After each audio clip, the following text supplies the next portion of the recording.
Chapter 1127. That's the tradition of the Termosian people. They believe in nature and spirits, and they worship powerful natural forces like storms and lightning the most. They usually only trade in the storm, but they are not looking for trouble. The skeletal sea is actually the eye of the storm. It's a very quiet sea. You'll understand when you get there. White Mist looked up at Andesha and answered softly. Furthermore, the storm can block the pirates, the Rogo patrolmen, and the Tuluan whalemen. They are a big problem in the shallow seas. There are pirates in the shallow seas? Brando was stunned. Of course there are. They are mercenaries of the dusk, more or less related to the chaos. Some are even half-dusk species. Andesha looked at the two of them and then reluctantly said to Brando, "They asked me to call you out, Count of Tanajul." "Those damn round fellows." Andesha replied. "The ship group is here." White Mist continued, "As I said before, the Termosian people will work together to pass through the last part of the storm. Before that, we'd better go to the deck. The last time I saw something like this was nearly 1,000 years ago." At this time the sound of a horn sounded again. Brando looked back and stood up. At this time a huge wave came from the front, and the Obwolf was thrown to the highest point of the wave, causing the cabin to tilt to one side. The little fairy was caught off guard and rolled to the corner of the table. Brendel hurriedly reached out to catch her, but the wooden plate on the table flew up and a piece of tuna meat accurately hit her little face. With a smack, it stuck to the little fairy's face and covered it tightly. Ow! Brando was amused as he removed the meat from her face. She was pale and gasping for breath. "Are you all right?" he asked. "Not really. To be exact, it's very bad. I remember that the shallow seas were not like this before." "You've been to the shallow seas before?" "No, but it's all in my memory. It's all the same, you know?" Brando nodded. Aside from the fairies, the other three, Brando, Andesha, and White Mist, were able to move as if they were walking on flat ground. It was as if they were not affected by the uneven ground. In fact, the reason why the Termosians were able to sail on the turbulent waves was because of their innate strength and physique. Brando picked up the fairy and walked out of the door. As soon as he stepped out, he saw the short and fat Elder Cobb. The latter bowed respectfully to him. "Please follow me, Master Planeswalker." His gentle voice immediately appeared in their minds. Brando nodded and followed along with White Mist. Andesha hesitated for a moment before she wriggled her lower body and chased after him. The corridor was pitch black. The seawater that had seeped in from an unknown source flowed on the floor like a stream. Cold droplets of water dripped from the ceiling. It didn't feel like they were on the lower deck of a sailboat, but more like they were in a leaky submarine. The few of them waded through the water. White Mist looked at the water on the ground with disgust and carefully stood closer to Brendel. She raised her claws and water droplets kept dripping from her soaked fur. Then she heard Brendel's question from the side. "What are the saints, Mistress White Mist?" "They are immortals. I don't know the details. I only know that Odin made an agreement with 7 people, and the contents of the agreement were unknown to others except for him and the Witch Empress of that generation.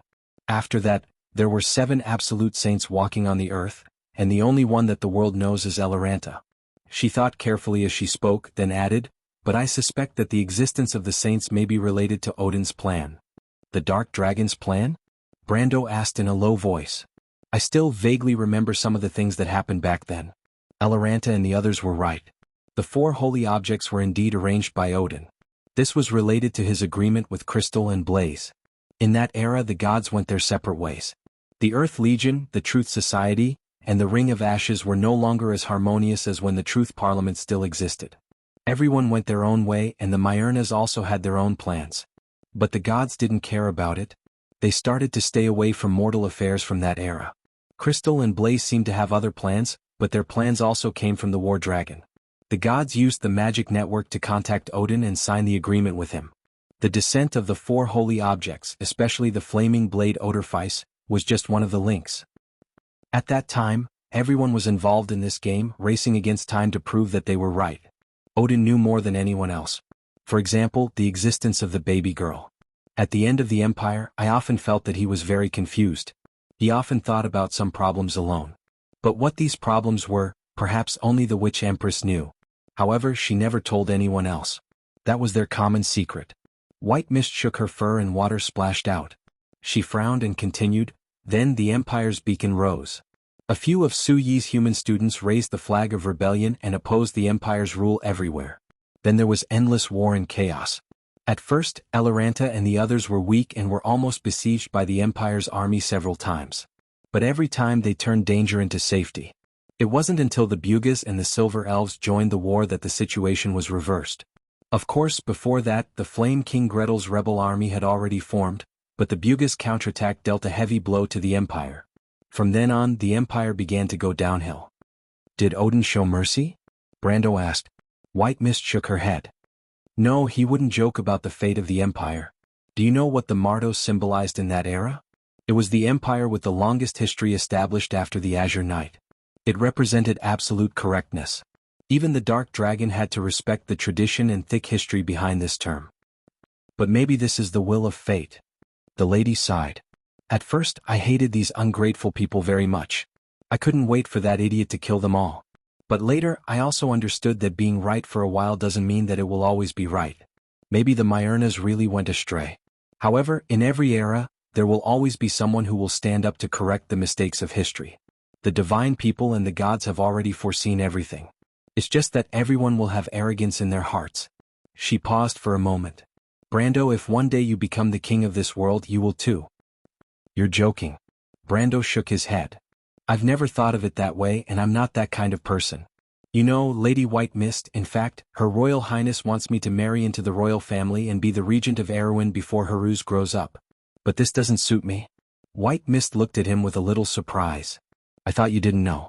So you're playing dumb. That little girl thinks too much. How can Erewhon keep you? But this may not be a bad thing for you. If I'm not wrong, Her Royal Highness should have a place in your heart. That's exactly why, Brando replied as he walked. In the past, he didn't have much interaction with White Mist. The latter was always beside the Roman, sternly educating the merchant lady on how to inherit the throne of the Witch Empress. But now, the two were like best friends talking about everything. I know what she's thinking. Nothing is more important to her than Erewhon. That's the only inheritance her father left her. She must protect this family business for her brother. But I'm not interested in this. It's because I used to admire Her Royal Highness that I don't want us to be enemies in the future. If you stay in Erewhon, it's almost inevitable. White Mist was very keen to see through the problem. Brando was also silent. After a while, he reacted and said, These are things that haven't been decided yet. I won't become a king, and I don't even care much about the identity of a count. Maybe after all this is over, I'll take the Roman and Scarlet to find the world outside the Black Forest and disappear from this world completely.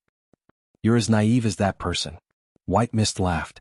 She looked at Brando's forehead, where there was a rune that only an ancient witch like her could see. It was a beautiful kite, shining faintly. If Brando could go back in time, he might still remember the scene when Martha gently tapped his forehead and gave him a pair of wings made of light. The few of them moved forward in the darkness. Their feet were cold, and the icy water seemed to have soaked into their leather boots. It felt like stepping into a muddy pond, and it was unpleasant. After a while, Brando asked again in the darkness, What happened after that? After that? White Mist replied, After that, the Empire fell, and Odin had to fight with the four wise ones on the final battlefield. Everything is not much different from what you know. But there are too many mysteries left in that era, and the whereabouts of the Truth Parliament and the Ring of Ashes are unknown. Only Odin knows that the era of mortals has come, and the transitional period of the Myrna dynasty that has existed for thousands of years will finally end in his hands. And the power of order in this world is so weak. The Earth Legion is still fighting the army of Dusk outside the elemental barrier, and the world of mortals is like a baby sleeping in swaddling clothes. So he made a pact with the seven sages.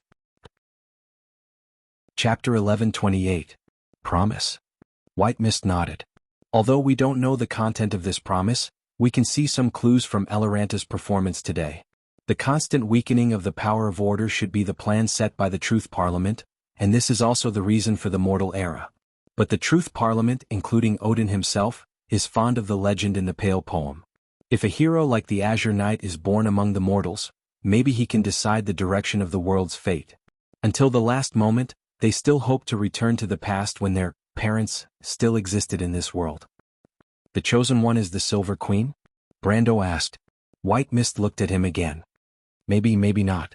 But regardless, Constance being toyed with by the Ring of Ashes means that the last hope of the Truth Symposium's reopening has been shattered, and after the seven holy sages have witnessed this, it is time for them to correct history. Correcting history? This proposition was so big that Brando felt a little incredulous. Simply put, Odin left a glimmer of hope for this broken world. Otherwise, the war between the Myrnas and the four sages would have split Wond into 4 or 5 pieces. In fact, he didn't even call back the Earth Legion that was fighting the Dusk species outside the elemental barrier. On the final battlefield, he should have taken a step back with the 4 sages. He made a wish that lasted for 1,000 years, hoping to prove that he was right. The 7 sages were his witnesses, but it turned out that he was still wrong. "That's it," White Mist replied. "Of course, this may just be my guess. What do you think? Don't you think it's a joke?" Brando was silent for a moment before saying, "In fact, it's not that I can't understand. I think Lady Eloranta and the others can't judge right and wrong. They just want to overthrow the rule of the Myrnas. The proposition of fighting against the Dusk is too big for them, no, even for the entire mortal world." He raised his head and looked ahead. They stopped in front of a closed wooden door. Outside was the top deck of the ship. The thin door could not block out the sound of the wind and rain outside. Seawater poured out from the crack of the door and flowed down the stairs like a hanging waterfall. The pale white lightning occasionally seeped into the gaps between the wood, leaving a few long strips of light in the dark passage. 1,000 years sounds very long, but it's still too short for this war. Seriously speaking, I'm not sure if this world can fight against the Twilight Dragon. Not to mention Odin and the others, even I think that it might be better to return to the era when the gods were still on the earth." He said softly, "The power of mortals is too weak. How can they fight against Dusk? But we can't go back. The gods have already left." White Mist's eyes reflected Elder Cobb's hand on the door as he struggled to push it open. "And the time left for us is so short. If Eloranta and the others can't seal the Dusk, the whole world will face this disaster head-on." She paused for a moment. It was as if she could hear the door creaking open and the sound of the storm rushing in from outside. Everyone shivered subconsciously, even Andesha, who was standing far away, was no exception. "And even if it succeeds," White Mist's voice was scattered by the wind and sounded a little intermittent, "it will only delay the fate of the world by a few decades. In the future, this world will eventually face all of this. The war outside the elemental barrier has lasted for thousands of years. Whether the Earth Legion still exists or what their attitude towards our world is, no one can say for sure." "But no matter what," she replied, "at least the future is in the hands of the mortals." "Is this Martha's wish?" Brando murmured. "This is Martha's wish." The storm had completely invaded the cabin and drowned out their conversation. The fierce wind turned the narrow cabin into a whistling corridor, and the seawater smashed into their faces. It was as if what Elder Cobb opened was not a shabby wooden cabin door, but a valve at the bottom of a reservoir. The seawater surged in like a waterfall. The fairy in Brando's hand screamed and covered her face with her hands. Of course, it was useless and she was soon drenched. However, the others were not affected. Before the seawater could reach them, it was blocked by an invisible force. The silver lines of law flickered a few times, and the seawater shattered and fell on the wooden planks, forming circles of white foam. Elder Cable stood tall in the wind and rain, his long robes soaking wet. However, this short and fat Termosian was not affected in the slightest.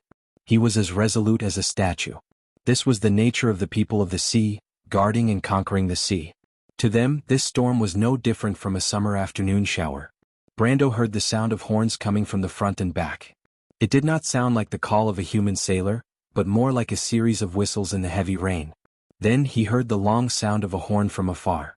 A beam of light pierced through the pouring rain and shone from the opposite side. This beam of light connected with the beam of light emitted by the fleet, forming a bright path of light on the dark sea. He stood on the deck and looked at the dozens of dragon-headed warships on the turbulent sea, breaking through the waves along this path of light. He couldn't help but feel a heroic spirit rising in his heart. He could already see the vague outline of another group of ships in the storm. White Fog said loudly to him, "They are using lights to transmit information, informing each other of the nearby undercurrents and whirlpools. That should be the closest group of ships. There may be several groups of ships of this size nearby." "Is that so, Elder Cobb?" Brando asked the Termosian elder in front of him. The latter nodded and a voice rang in their minds. "That's the fleet of the Dense Fog clan. They've just returned from Farisa. They've hunted an elite seal. That's a good haul. Farisa is the ice sea. That is the home of the crystal stag," White Fog said immediately. Brando nodded. Malurcha was not on this ship. Divine creatures were born to lead people out of the wrong path, and the crystal stag was the best guide in the storm. Their identity as planeswalkers was only one of the reasons they were so respected. Malurcha's existence was also important. The latter should be on the dragon-headed warship at the front, leading the way for the entire fleet. "How far are we from the place of trade?" he asked again. Elder Cobb raised a chubby finger. "Less than a chain of light. As long as we pass through the skeletal strait, the storm will stop," he said in their souls. Brando didn't know how far a chain of light was, and White Fog obviously didn't know either, so she didn't speak this time. But what Brando didn't understand was why a strait would appear on the vast sea. He looked around. Although visibility was poor in the storm, he could still see the sea level far away on the horizon, forming a line with the dark clouds. There was no sign of land nearby, much less a strait. However, he soon understood what the Termosian elder meant. A strait rose from the bottom of the sea out of thin air. To be exact, it was like a pair of monster fangs. Two pitch-black cliffs stood on the vast sea without any foundation. They were so high that Brando didn't know how high they were. Just the sea between the two cliffs was more than 10 nautical miles wide. The Termosian fleet passed through it, as small as a group of ants floating on the water. Just as Elder Cobb had predicted, the storm on the surface of the sea gradually calmed down after they passed through the strait. It was as if the storm and raging waves had calmed down after a short moment. The white, silk-like waves calmed down, and the shallow sea returned to its original appearance. The surface of the sea was as smooth as a mirror, and as far as the eye could see, the sea and the sky were the same color. The only unpleasant thing was that the surroundings were still filled with a faint fog. Brendel could see that there were many reef pillars in the fog. These huge pillars were spread out on the surface of the sea, and they were covered with all kinds of huge skeletons. Some of these skeletons looked like they belonged to some kind of huge sea beast or whale when they were alive, but some of them were in human form. They were undoubtedly the remains of some kind of giant. When Brando saw these skeletons, he knew that they had arrived at the skeletal strait. This was the center of the storm. The fleet he saw earlier was approaching from afar. The Termosian fleet looked much smaller than the fleet in port of Everwinter.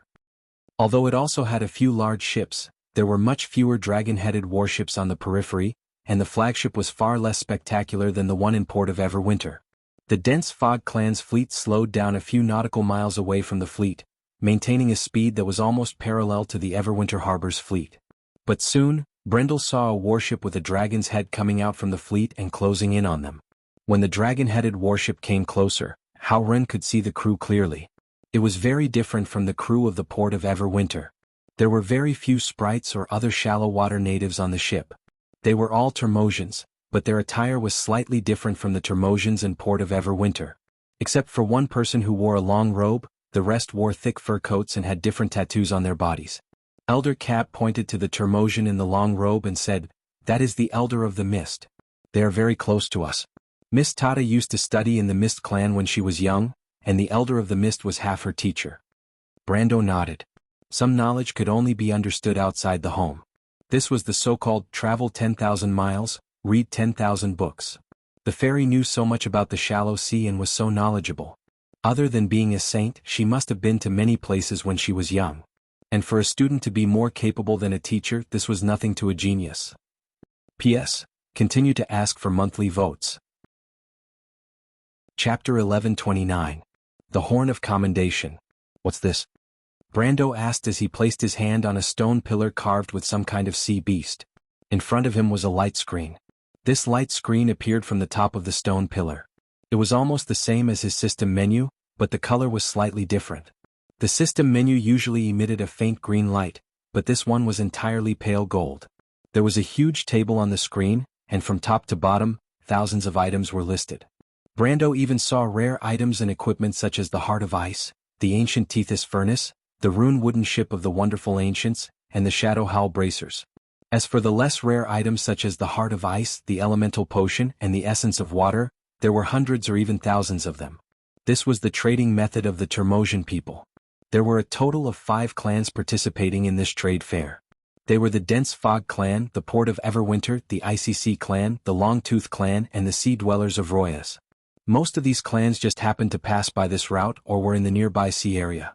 As for places that were slightly further away, the ships might not be willing to make a trip here. Or perhaps they had already booked the route and were unwilling to easily deviate from it.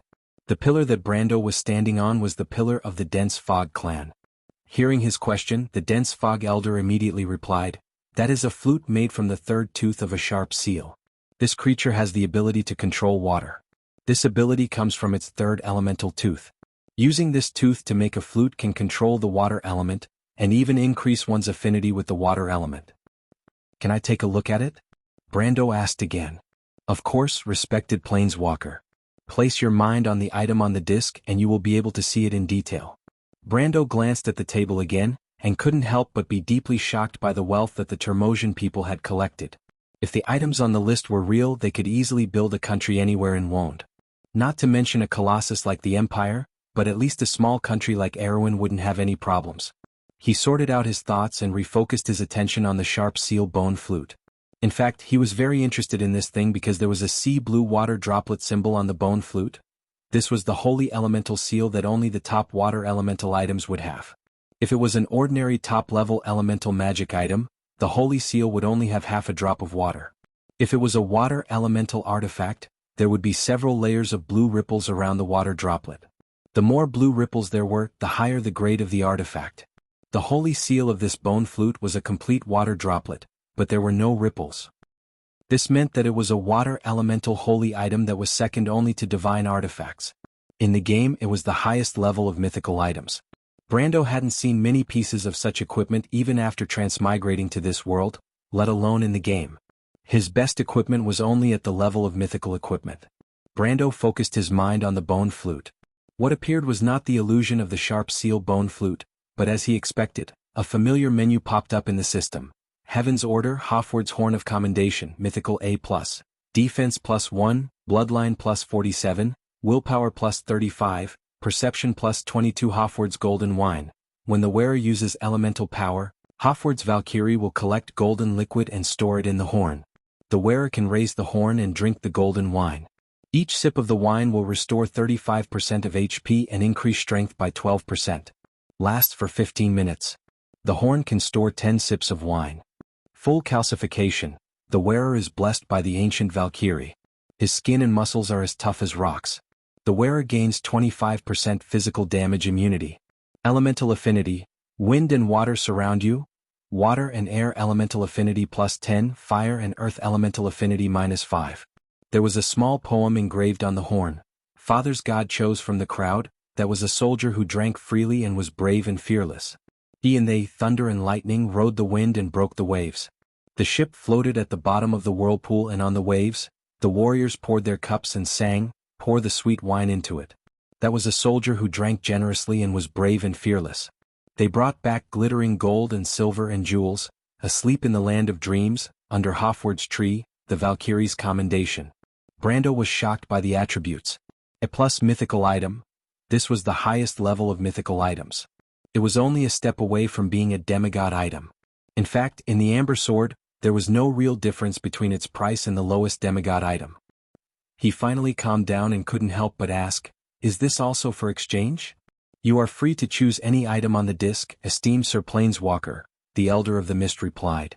Brando glanced at the list again and saw that there were a few demigod items on the list. He couldn't help but feel a little dry in his throat. "What about the price?" he asked dryly. He had to admit that this horn was very tempting, but he also understood that such equipment was also extremely precious in the past game. The more precious they were, the more the price was close to an astronomical figure in offline transactions. He was already a planeswalker, the Count of Erewhon, the Lord of Valhalla, but at this time he couldn't help but feel a little embarrassed. He didn't have many resources at his disposal, at least he thought so. "Master, look behind you." The Elder of the Mist didn't seem to be worried about Brando's ability to pay at all. He pointed behind him and replied. Brando's eyes followed the short and thick finger to the back of the list. Light EP, Water EP and 5 Wealth EP? Wait, does that mean that this horn requires 10 EP and 5 Wealth EP? His tone was a little hurried, which made the Elder of the Mist a little uneasy.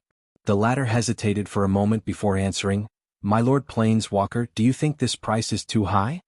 "It's like this, I think this price can be adjusted. According to what you said, this was the price that we set when we last traded with the Planeswalkers almost 1,000 years ago. It has been so long since the last trade, we may not be too familiar with the market." "No, I mean." Brando was shocked by the Elder's hurried explanation. The Elder of the Mist was half a teacher to Miss Sprite, and even Miss Tata was respectful in front of him. He never thought that the Elder of the Mist would talk to him like this.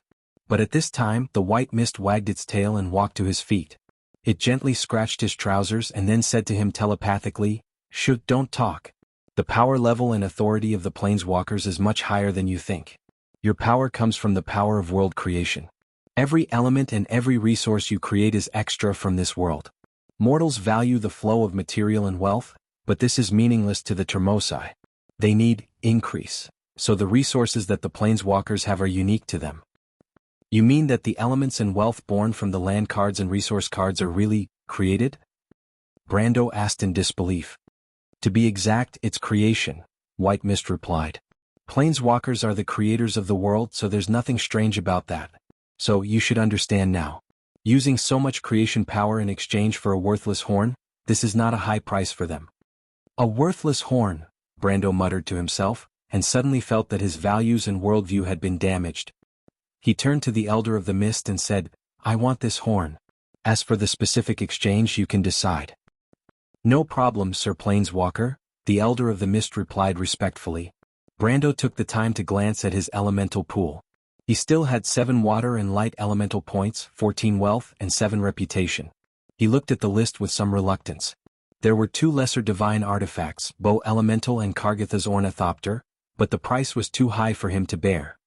He carefully looked at the list again, and then silently left the stone pillar of the Mist clan and walked to the next ship. This was the Dragonhead warship of the Ice Sea clan. The stone pillar at the front of the warship was carved into a cylindrical crystal. Brando put his hand on the top of the crystal, and in an instant, a list popped up. The items on the list were much less than those of the Mist clan. There was not a single lesser divine artifact, but there were some rare materials. It seems like this clan is much weaker than the Mist clan, but Brendel knew that this clan is the craftsmen of the Termosian people. They are usually more interested in materials, so it's understandable that they don't have many magic equipment. He looked at the list one by one. The richest of the 5 clans was the port of Everwinter, followed by the Termosian people who called themselves the Sea Dwellers of Roas. As for the Mist clan, they could only be ranked 3rd. According to White Mist, this clan had a very short history.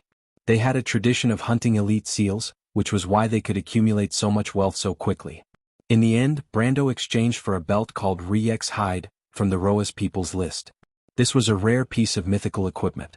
He had seen it before in the game. This belt had a special effect that increased the duration of Berserk. At that time, it fell into the hands of the world's top Berserker, and helped him win the individual competition in the Crown of Evergreen tournament. In terms of level, this belt was not as good as Hofward's horn, but it was very useful to Brando because the Berserk effect of the War Dragon was also seen as a Berserk effect. Rex Hide, Indigo Belt, Mythical D, Defense 2, Constitution plus 33, Strength plus 27, Dexterity plus 12. Rex Wrath. A thought that is becoming clearer and clearer in Rex's mind is boundless rage. Rage is like a mouthful of sharp teeth that can easily cut through steel. When the wearer activates Berserk, or described as Berserk, or similar abilities, the number of uses per day will increase by 1, and the duration will be doubled. Next was a necklace. Heart of the Waves, Fantasy. Defense 3, Strength plus 22. Chapter 1130. It was a very rare fantasy necklace without any special effects. The reason was that it added 5 points of defense, which was almost comparable to his ancient breastplate, the Crevice of Lonia. Brando chose this necklace from the list of items in Port of Everwinter to replace the necklace destroyed in the battle with White. Although it did not provide elemental affinity, it was very compatible with his class as a Templar Knight. He had never given up on his dream of becoming a humanoid tank. Of course, this was not the best item in Port of Everwinter's list, but he looked at his elemental pool. He had 3 light EP, 2 water EP, 9 wealth, and 7 reputation left. The Horn of Commendation alone cost him 4 light EP, 3 water EP, and 1 wealth. Rex Wrath cost him 4 wealth. The Heart of the Wave was the cheapest, only worth 2 water EP. There were many good items, but his wallet was limited. Of course, the remaining resources weren't that little, but not every piece of mythical equipment was practical, and Brendel wasn't a newbie who hadn't seen the world. There were no impractical divine artifacts or demigod artifacts in the Amber Sword. Unfortunately, the price of divine artifacts and demigod artifacts was not something he could afford. He glanced at the treasure of Anverinote on the list with some envy. This ring was the top subdivine artifact in the Amber Sword. It could guide the wearer to find all the hidden treasures in the world, but it had a curse that brought misfortune to the wearer. He wanted it very much because he knew that the World Tree root could counteract the curse, and it seemed that even the knowledgeable sprite did not know this secret. That was why the Termosians sealed the ring and set such a low price. Unfortunately, the price was 120 wealth and 50 water EP, which was not something he could save up in a short period of time. Brando could only force himself to look away. He felt a little regretful. This place was a huge treasure trove for him or for any player. It was a pity that he did not have enough hard currency on him right now. And if he stayed here, time would come to a standstill. He would not be able to use the Planeswalker stage and he would not be able to create more resources. Once he left this place, he would definitely have to fight with the Dragon Queen immediately. Presumably, he would not have the opportunity to return here for a while. If there's a chance, I'll definitely come back here to mine for gold. Brando thought that although there were not many ways to cross the elemental barrier from Wond, there were actually quite a few. Of course, that was under the premise that one's strength had reached a certain level. His eyes searched aimlessly on the list, trying to use his remaining wealth to exchange for a suitable weapon. Now that the Haurangaya was destroyed, although he still had the flaming blade, the Frost Earthguard was a dual-wielding class. The Termosi people did not seem to be too interested in collecting weapons. Most of their collections were belts and bracers of various types, followed by horns, harps and other musical instruments, as well as a variety of magic goblets. Most of the remaining weapons were axes, hammers, or spears. Brando finally found a sword, and upon closer inspection, he realized that it was the giant's sword. Just as he was about to give up, his eyes suddenly narrowed as an item on the list caught his eye. Ice Shard, Mythical A+, Bloodline plus 22 Lingering Chill. These shards came from a divine artifact and they are surrounded by a perpetual chill. The Ice Shard reduces the wearer's agility by 5%, and increases the wearer's affinity with the water element by +10. There were a total of 3 such shards. Brando almost instantly remembered what Miss Sydney had told him in East Metz. He looked up at the fairy and asked, "Miss Tata, if I have some questions, would it also count as a transaction?" "The Termosi people do not sell information," Tata replied indifferently. "You can ask, and if there's anything I know, I'll tell you the answer." Brando nodded. "Then I've heard of a legend in Wond. I heard that the 4 elemental orbs were created by the elemental lords in their respective elemental planes. May I ask if there is such a thing?" The fairy was stunned. This question was a little too sudden. She thought for a moment before replying, "There is such a thing in the legend, but the light and darkness elements do not have their own independent worlds. However, the light and darkness elements also have elemental orbs, which more or less makes the legend somewhat untenable." "Does that mean the rumor isn't true?" "Not entirely." A voice suddenly interrupted, causing Brando to look in that direction. He then realized that the one who spoke was the Wise One of the IC clan, the Wise One of the IC clan. The Wise One of the IC clan's voice was transmitted to the hearts of everyone present through telepathy. The ice orb was indeed the treasure of the shallow sea. It did once exist in this world, and for tens of thousands of years, it had been guarded by a group of Termosi people. This group of Termosi people is? Before Brando could finish his sentence, he saw the Wise One of the IC clan's nostalgic gaze and suddenly understood.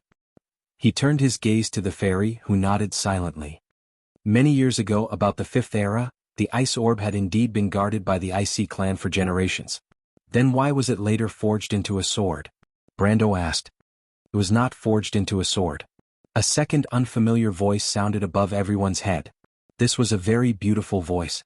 It was a little stiff, but with a hint of arrogance, but no doubt it was very pleasant to the ears. Everyone looked up and saw that there was a little one on the mast. He was wearing the most exquisite bloomers and leather boots, but his upper body was only carrying a belt used to hang the scabbard. His fiery red short hair was eye-catching as if it was burning. Brando recognized this little fairy. It was the fire fairy that he and White Mist met at the port of Everwinter. White Mist had also speculated that the fairy had the bloodline of the fire elementals. "It was not forged into a sword," the fire fairy answered seriously. "It was made into a scepter. In fact, the 7 elemental orbs were all forged into scepters. They are the 7 keys, the bronze keys." "Who are you?" White Mist looked up and stared at the fairy with some vigilance. She showed her sharp teeth and said, "When did you get here?" "He is Lute Flinders Morningstar." Fias sat on top of Brando's head and replied. "How did you know?" Brando asked. He then put his hand on his forehead and realized that he had asked a stupid question again. I don't know. I just know. The little fairy answered matter-of-factly and puffed out her chest proudly. Mr. Lute is a subject of Ford's, a member of the fire elementals, the seventh successor of Ford's, the future, Tata replied. She looked at the fire fairy on the mast and continued, This is the guide that I've introduced to you, Mr. Brando. He's going to the mountain of quenching storms? Brando pointed at the little one in the air and asked, I'm going to look for the scepter of fire. Lute looked at the black scabbard on Brando's back, the scabbard that Brando had made for the flaming blade, and his eyes were very gentle and kind. To prove that I have the ability to succeed the protector. Although Mr. Lute is only 237 years old this year, he is already the strongest sword saint among the fire elementals, Tata added in a low voice. Although they were only 237 years old, the short lifespan of fairies was only in comparison to the near-eternal lifespan of other elemental life forms. Compared to the weak iron citizens like humans, their lifespans were naturally longer than one could imagine. However, there was no doubt that the learning ability and potential of humans were the best in Wond. Here, Brando, who was not even 22 years old, was already a first-class sword saint and was already half a step into the supreme realm was enough to prove it. Therefore Brando did not feel inferior. He nodded. So you want to come with us? I'm the one who will take you there, Lute corrected him seriously. Blessed by the flaming blade, I'm happy to travel with you. You are the will of the golden flame. We will get along very well. However, he looked at White Mist and shook his head. But I don't like your pet. She's too cold. And your servant, she's a little stupid. I don't like people who are too slow. It's hard to communicate with them. I'm not a pet, servant. White Mist and Faya jumped up at the same time. The latter was just retorting, but the former had already lowered her body, showing her white teeth and whining. There was no doubt that this meant something, but Lute did not seem to notice. He sat back on the mast and said to Brando, Blessed by the flaming blade, I know a lot about the 7 elemental orbs. Is there anything you want to ask? Brando's scalp was a little numb. He looked at White Mist, whose fur was all standing up, and then looked at the serious fire fairy. He felt that the guide that the fairy had found for him was not that suitable. Lady White Mist, calm down, he whispered with cold sweat on his forehead. He's just a child. You are the ancient sorcerer saint. You can't lower yourself to his level. However, what broke Brando's heart was that at this time, the little one on the mast said seriously again, Mr. Brando, I want to correct you. I'm already an adult. I can be responsible for my own actions and words. I'm not a child. Also, blessed by the flaming blade, under the witness of the golden flame, you and I, as subjects of Forsyth, have a telepathic connection with each other. So, you can use telepathy to communicate with me? He thought for a moment and added seriously, I'm not saying this to warn you, blessed by the flaming blade. I just want to tell you that in the future, if you want to keep secrets from me, it's better to use whispers. Very well, you'd better be responsible for your words. Brando heard a low roar and saw a cold blade shooting towards the fire fairy. It was as fast as lightning. P.S. Today's 2 chapters are available. Please vote for me, students. Chapter 1131. Crack. The gleaming ice blade hit the mast with a gust of wind, causing ice and wood chips to explode all over the place. But Root's reaction was also very fast. He had already jumped up from the crossbar of the mast and dodged the attack. Then Brando heard a series of whooshing noises of ropes breaking. He watched as the ropes tied to the crossbar began to bounce off one by one from where the ice blade hit. Then the huge sail made a rustling sound as it fell from the mast like a white flag, enveloping everyone on the deck. White Mist let out a low growl and her hair stood up like needles. She was about to launch a second attack, but at this time, Brando groped under the sail and grabbed her. Don't be impulsive, Lady White Mist, he shouted. Get out of my way, I must kill this damn bug today. White Mist let out a series of low growls. This adjective seemed to have angered the arrogant elven gentleman in midair. Who are you calling a mosquito? Root replied angrily. He clenched his hands and an elemental sword burning with flames appeared in his hands. I'm talking about a bug. That's enough, you two. Brando lifted the sail and rescued Miss Sprite from the ropes. He looked up and saw the flame sword in Root's hand and finally became angry. This was not a joke. Although his sword would not hurt the people on the ship was most likely going to be destroyed. Brando said angrily, White Mist, you are the ancient witch sage and Mr. Root, you are a member of Forseed's clan. Please show some basic tolerance. Of course he was not just shooting his mouth off. The power of the law of space spread out in an instant. White mist groaned, and the magic gathered around her dissipated. The fire element in Root's hand was torn apart, and could no longer maintain the shape of a long sword. This is the power of the golden flame. He could not help but show a look of surprise. On the other hand, White Mist pouted. It was unknown whether she was subdued by Brando's violence or moved by Brando's magnanimity. She snorted softly and jumped to the base of the mast, turning her head away and ignoring the others. "I'm really sorry." Brando finally had the time to apologize to Miss Fairy. The latter's hair was a little messy, but she just calmly tidied it up. Then she glanced at Brando, shook her head and replied, "It's okay." Soon, the other Termosians climbed out from under the sails. In response to Brando's apology, most of the wise men from the various ships shook their heads, indicating that they did not mind. Only the sea folk of Roa seemed slightly displeased, because the ship was their ship, but they did not show it. Lute flew in the air for a while, and after confirming that White Mist was no longer paying attention to him, he flew back and landed on the mast. He frowned, feeling a little annoyed. In fact, he did not think that he was a person who liked to cause trouble. In the name of the golden flame, he did not think that anything he said was inappropriate. At least that was what he thought. So, he was very angry at being attacked. At first, he wanted to say something back to White Mist, but when he looked at the angry Brando, he finally held back. After a while, the ship was reorganized. The Termosians rolled up the sails and put them back into the cabin. Brando looked up at the fairy and asked, "Mr. Lute, can I call you that?" "You can call me Lute or whatever you want," the fairy replied. "Because you are the Flaming Blade's adorer, you can call me whatever you want." Brando was a little speechless. He wanted to explain that this was a polite question, and not a serious question about what he wanted to call him. He thought for a while and said, "Then Lute, I am very concerned about the previous question. You said that there are 7 elemental orbs. Does that mean that the orbs of nature are real?" In fact, ever since Sydney told him the meaning of the elemental orbs in East Metz, he had been very interested in this topic. The power of the flame orb and the darkness orb in his body had shown an extremely high level of power in the battle with Rushta. He suspected that this power might be related to the legendary existential power, or even the method to create a perfect body for the Iron Folk. But unfortunately, ever since he felt the power of the flame orb in the Cold Dew Manor, Odorfice will seem to have fallen into a deep sleep again. No matter how he tried, he could not activate it at all. Apart from being able to use the Flaming Blade's power, he could no longer feel the existence of the flame orb in his body. So now he urgently wanted to know everything related to it. In response to Brando's question, Lute nodded and said, "Because it was never a legend." Brando nodded and did not question it. He also did not ask the question of where the orbs of nature were born if there were no natural planes in this world.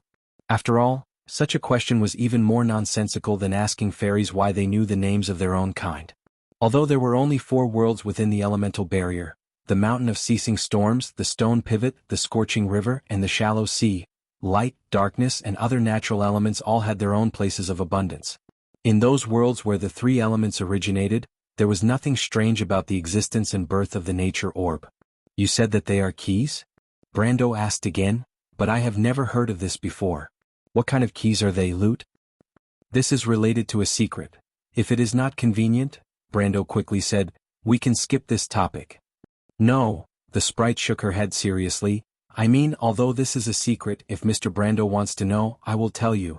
"Why do you say that?" Brando was a little puzzled. He always felt that this sprite was inexplicably close to him. When he used the power of law to interrupt the sprite's spell, he felt that the sprite's power level was not much lower than his, but she was unusually obedient. Lute thought for a moment before replying, "It's probably because you're the Flaming Blade's adorer. I feel like I can't hide anything from you. The scepter of fire, Odorfice, is the supreme object of the fire elemental realm. Although I still don't know if you've inherited the ability of the golden flame, I'll test you." Brando had a good impression of the sprite just now, but now he was a little dumbfounded by the word test. He smiled bitterly and said, "All right, as you wish. Then please continue to talk about the 7 orbs or the scepter. I have heard of something similar, but I am not as sure as you are." "Those are the 7 scepters," Lute answered with certainty. His voice was like singing a light song, just like the common characteristic of the fairies. "And they are not just scepters but keys. They are called bronze keys in the Pale poem." Brando recalled the name Bronze Keys and he quickly remembered a legend. It was part of the legends of the Highlanders, called the Epic of Arken by the Mortals, and it told the story of a mortal hero. This hero was not famous in Wond, but he was the greatest hero of the Highlanders, because he was the first king of the Highlanders. Legend said that he opened the treasure of the Latch of Wa, the treasure of the mountains, and used his extraordinary wealth to build the Highlanders' kingdom. Most of the Highlanders of this era passed down the memories of that era. Even Scarlet, who was a Highlander far away from her homeland, was no exception. In that history, the glorious kingdom was destroyed by greed, and the hero eventually fell because of old age. Legend said that he was cursed by the gods, and sank into the ground with his treasure. In the long years that followed, the people of the Empire, the Highlanders, and even adventurers from other races went to search for the treasure of the Highlanders' king, but they all came up empty-handed. Brando clearly remembered that the epic mentioned the key used to open the door to the treasure, and it was described as follows: a rusty bronze key. Rust was verdigris, but the pale poem often used metaphors to describe history, so it was often difficult to understand its meaning on the surface. The pale poem said that it was the bronze key, and it was very likely that it was an indirect metaphor that it had some kind of secret connection with the word bronze. "Is it the Epic of Arken?" he asked. The fairy nodded. Brando suddenly understood. In his previous life, like most players, he had studied the Pale Epic. After all, it was a huge book that completely recorded the endless secrets of Wond's history. Although the mortals only had fragments, it was still worth investing time in. He could now understand Lut's words so quickly because of this. "Those keys were only used to open Arken's treasure?" he asked again. This sounded a little ridiculous. Arken's epic was only a fragment of the Highlanders' history, and its level was obviously not as high as the level of the elemental scepter. After all, Halran Gaia was one of the most important legends of the Temple of the Earth, but it was only a part of the elemental scepter. But Lut still nodded. Arken's treasure is only a part of this legend. He only got the black orb. "I see," Brando nodded. "Then what will happen if we collect all 7 keys?" "I don't know," the fairy simply shook his head and replied with a straight face. "There is only one legend, that the gods buried their secrets here. It is a door, and behind the door is the secret that will allow the gods to return to the world." Allow the gods to return to the world. Brando's heart tightened. Chapter 1132. Let the gods return to the world. Brando's heart tightened. If others understood this sentence, they might think it was a secret to return to the era of the gods. But it was different for the players. This was a slogan in the Amber Sword: let the gods return to the world, not to let the gods of Martha return to the earth, but to open a new era and let the mortals ascend to godhood. When the players could perfectly perfect the silver body, then the gods would return to the earth, but this time they would no longer be the gods of Martha, nor the genealogy of Tiamat, but the gods of mortals. Brando suddenly felt that he had grasped the secret, but before he could speak, Phiath, who was sitting on his head, couldn't help but ask curiously, "But where is the door?" This question made Brendel so happy that he almost wanted to give it a big kiss. It was just too timely, so timely that he was worried that someone would see through his intentions. It was not that he was being cautious, but that it was so important that he had to keep it a secret. He did not forget the tragedy of the Slate War, where the wizards put down all their reservations in order to compete for the ultimate secret of the world. But this time Lut still shook his head. "Maybe no one knows." "No one knows?" Phiath was a little disappointed. "That's boring. History itself is serious." Lut felt that his authority was questioned and frowned. He said loudly, "And it's not that there are no clues, at least I know someone who knows this secret. A Myrna man named Odin, but he died a long time ago." "Isn't he still dead?" Phiath curled her lips. But Brando interrupted her and said, "The Dark Dragon?" Lut was very annoyed that the damn ice sprite went against him, and he replied angrily, "It's him. Not only do I know that he kept this secret, but I also know that he gave the secret to another person before he died." He continued, "Although I don't know who that person is, I know that he was a mortal who built an empire on the ground. Later on, this mortal died, and before he died, he passed this secret to one of his trusted subordinates. This person must be one of the 4 sages, and it can't be Eloranta," Brando muttered. He then asked, "What's the name of the empire, Fanzan or Saint Tasso? Or Cruz?" "I don't know, but I know that this empire is related to the relatives of the fire elementals." "That's Cruz." Brando immediately made a judgment. "Lut, how do you know these secrets?" "This knowledge has been in my memory since I was born. We fairies pass on our knowledge in this way.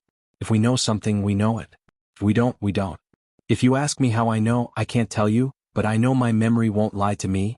Lute explained seriously. Bloodline inheritance. Brando understood.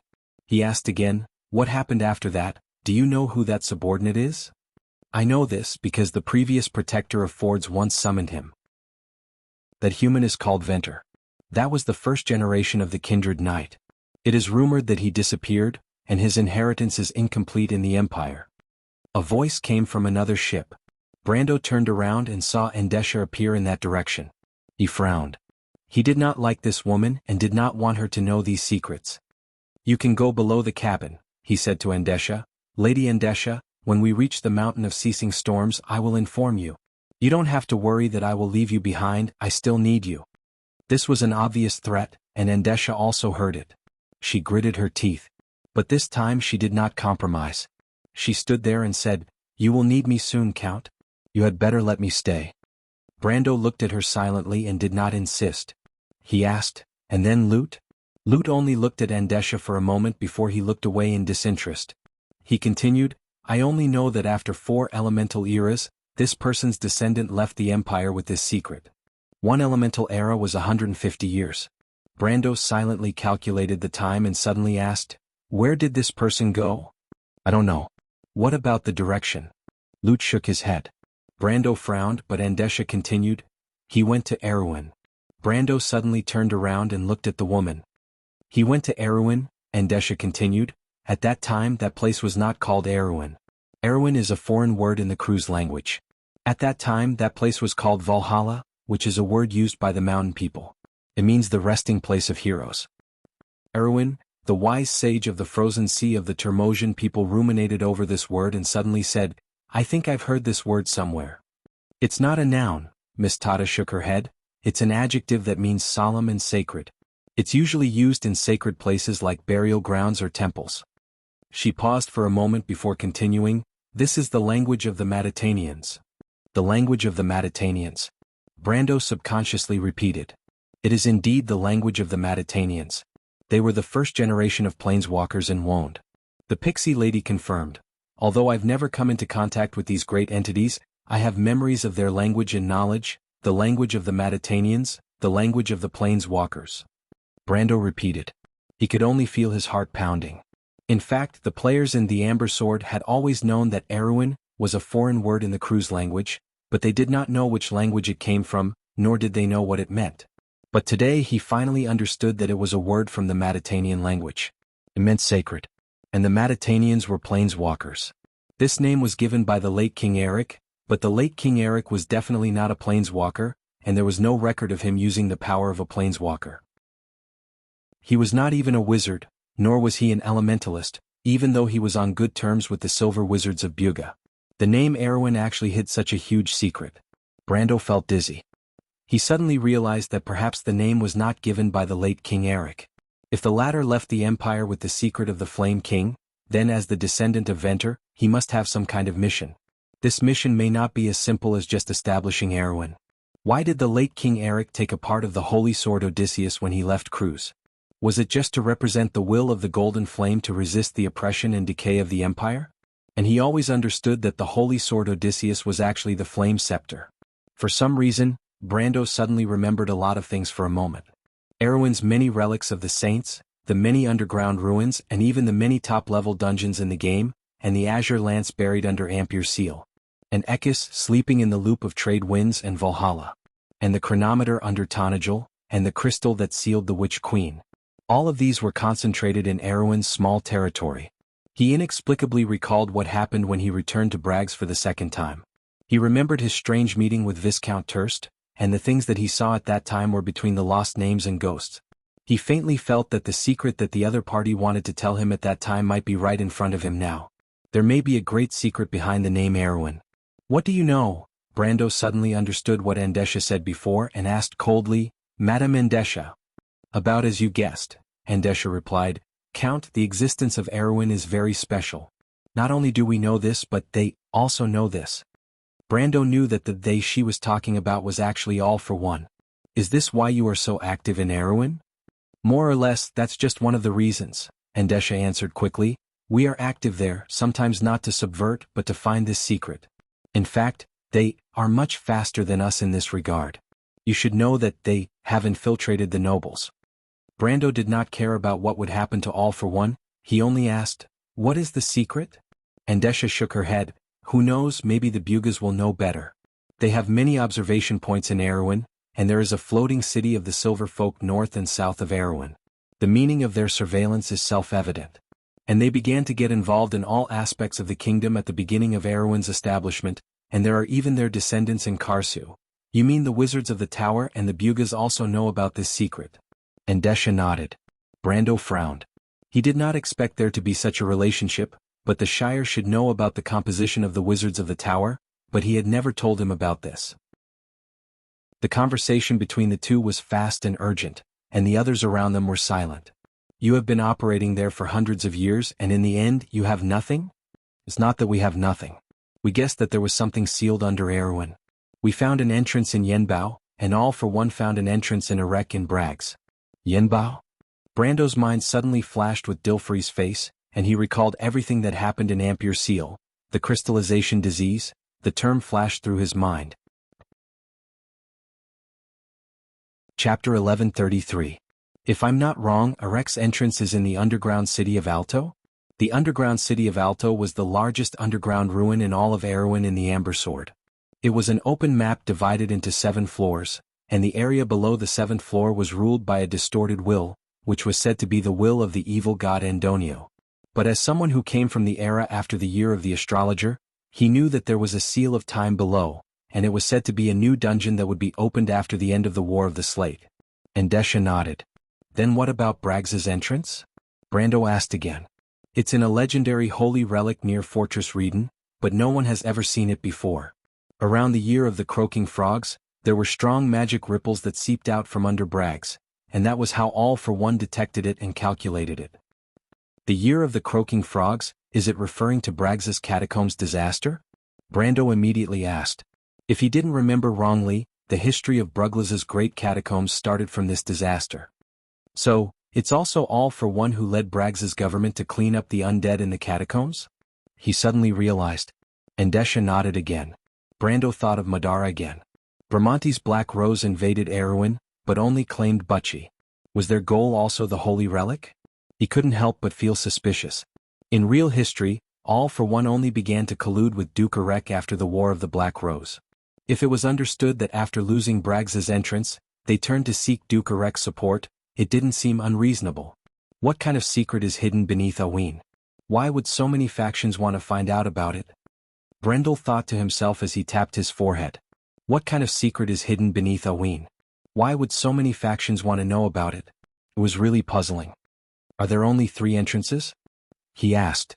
"We suspected that there might be another entrance in Ranner or Tonajul near the Loop of Trade Winds, but..." Andesha replied. "But I interrupted your plan? Not only that, the Cruz Empire's plan cannot be delayed. We can't afford to wait." Brando nodded. He had already thought of Tonajul when Andesha mentioned Yenbao. He had not forgotten the seal of time beneath Kelsey's tomb. In fact, he didn't expect that a simple question from him would lead to such a topic. After thinking for a while, he finally decided that when he returned to Tonajul, he would definitely go back and meet the dear Demonis.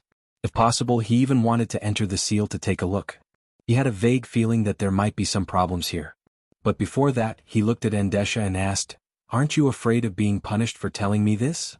"We thought that you knew," Andesha replied without changing her expression. "But I don't know," Brando replied. "There's no benefit for you to tell me this now, is there?" Andesha's gaze shifted to white mist. She hesitated for a while, then retracted her gaze and replied, "I have a few questions."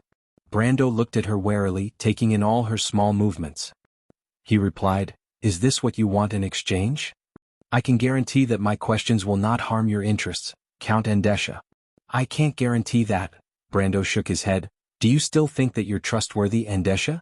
You should know better than me what kind of organization the tree herders are." "That's why I took the initiative to tell you this," Andesha replied. "I believe in your character, Count Andesha." White Mist suddenly turned around and asked, "You want to know about the Ring of Ashes?" Andesha was slightly startled. She looked at the ancient witch's spirit with some hesitation, but she nodded in the end. "Agree to her request, Brando?" "You mean Lady White Mist? I agree to this exchange and I also have some questions for her." I hope that you can listen to them. White Mist said. I agree. Andesha hurriedly replied as if she was afraid that White Mist would go back on her words. Brando looked at her suspiciously. He did not know what this cunning woman was up to, but he believed in White Mist's thousands of years of experience and nodded. I know what you want to ask, little girl, but this isn't the place to talk. Let's find a place to talk later, but before that it's best if you don't play any tricks. White Mist leaped up and landed on his shoulder. She raised her prismatic eyes to look at the Rotten Lord and said, I know what you want to ask, little girl, but this isn't the place to talk. Andesha looked at Brando with some fear and nodded silently. At this time, the fairy waited for the three of them to finish their conversation before she finally spoke with a calm expression. Mr. Brando, were you talking about Erwin? Brando was startled and looked at her. Miss Tata, do you know something? Only then did he remember that she was a supreme saint. According to White Mist, this fairy lady should be a witness who had lived for thousands of years. If Eloranta knew something, then she would at least know something about it. As expected, Tata replied, I do know something about Erwin. Brando immediately turned his attention and asked eagerly, Then Miss Tata, do you know the real reason behind Erwin's establishment? The fairy nodded. My understanding of Erwin happens to be related to this matter. In fact, Sage Elanta knows more about the inside story. This is related to their agreement with Odin, but I only know a small part of it. She continued, because when this kingdom was established, it was also an important event worth recording in the shallow seas. Behind the establishment of this kingdom, there was at least the support of the Holy Cathedral of Fire, the Holy Cathedral of Wind, and the Bugas. The Holy Cathedral of Fire. Mr. Brando is a subject of Erwin and should know the history of this kingdom better than I do. At the beginning of its establishment, the war with the Crews was actually a war between Erwin and the Crews royal family. If the nobles of Crews had the full support of the Holy Cathedral, it would obviously be much more difficult for Erwin to gain an independent status. Brando nodded. At that time, Erwin led the rebellious people of Erwin out of the empire with the belief of the Flame King and established a kingdom in the Black Forest. In essence, he challenged the majesty of the Crews royal family. Not to mention, he also took away the fragments of Odorfice. So the war between Crews and Erwin was ultimately led by the royal family. But if the Holy Cathedral spared no effort to support the royal family, then the people of Erwin would have to face the entire empire. Under such circumstances, even with the support of the Wind Elves, the final outcome would be difficult to predict. The Holy Cathedral of Wind and the Holy Cathedral of Fire could only be said to be equal in power, but the ancestors and nobles of Erwin were far from the power of the nobles of the empire. And the inaction of the Holy Cathedral at that time had already explained everything in itself. Brando had never thought about this before. In fact, there was no need to think about it because this period of history had little to do with the players. But now that Tata mentioned it, he immediately understood.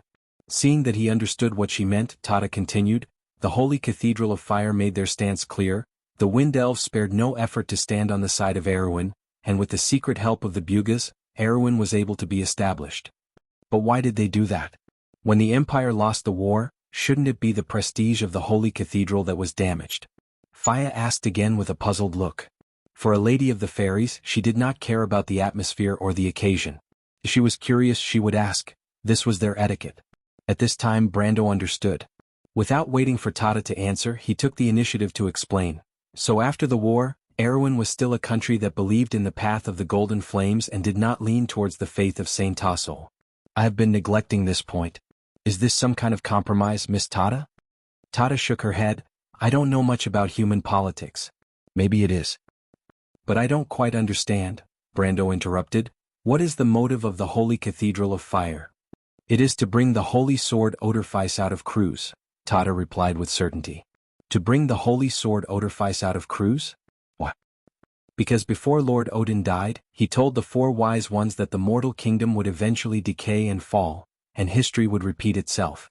He could not see the hope that Martha spoke of in the Black Iron generation. Tata replied calmly, for this reason the four wise ones made a sacred oath to keep the hope and faith of the civilized world. The dragons and the Bugas also witnessed this oath as participants, and have been carefully upholding the terms of the oath for thousands of years. Is this what he promised you? White Mist suddenly stood on Brando's shoulder and asked. The fairy nodded. Lord Odin knew that the defeat of the Myrnas could not be reversed. After all, the root of the disaster had already been planted, and the war started by the four wise ones was not as unjust as the Silver Queen imagined. Lord Odin could see this future, so he compromised with the four wise ones, and he also knew that the Black Iron people would one day embark on the same path. Chapter 1134. Because the fall of mortals is almost inevitable. White Mist continued, the black dwarves are creatures that fell into the mortal world. That's why they are so heavily influenced by the dark magic. The weak and powerless mortals are the most ambitious and greedy among the descendants of the gods. The numerous holy wars in their history and the change of power in the kingdoms built by the four sages all prove this. The sprite nodded. What is he worried about? The descent of the Twilight Dragon? Why is he in such a hurry to find someone to inherit his path? White Mist asked. But civilization has existed for 6 eras, and we even achieved a rare victory in the last war. Why is he in such a hurry? I don't know, Tata replied.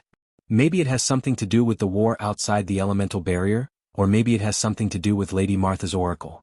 Like the other sages, Alanta and I are actually very clear about the problems that mortal civilization may face, so we agreed with Lord Odin to become the Holy One and stay to inherit his path. Brando silently listened to the conversation between the two before asking, is the Flame King also a Holy One?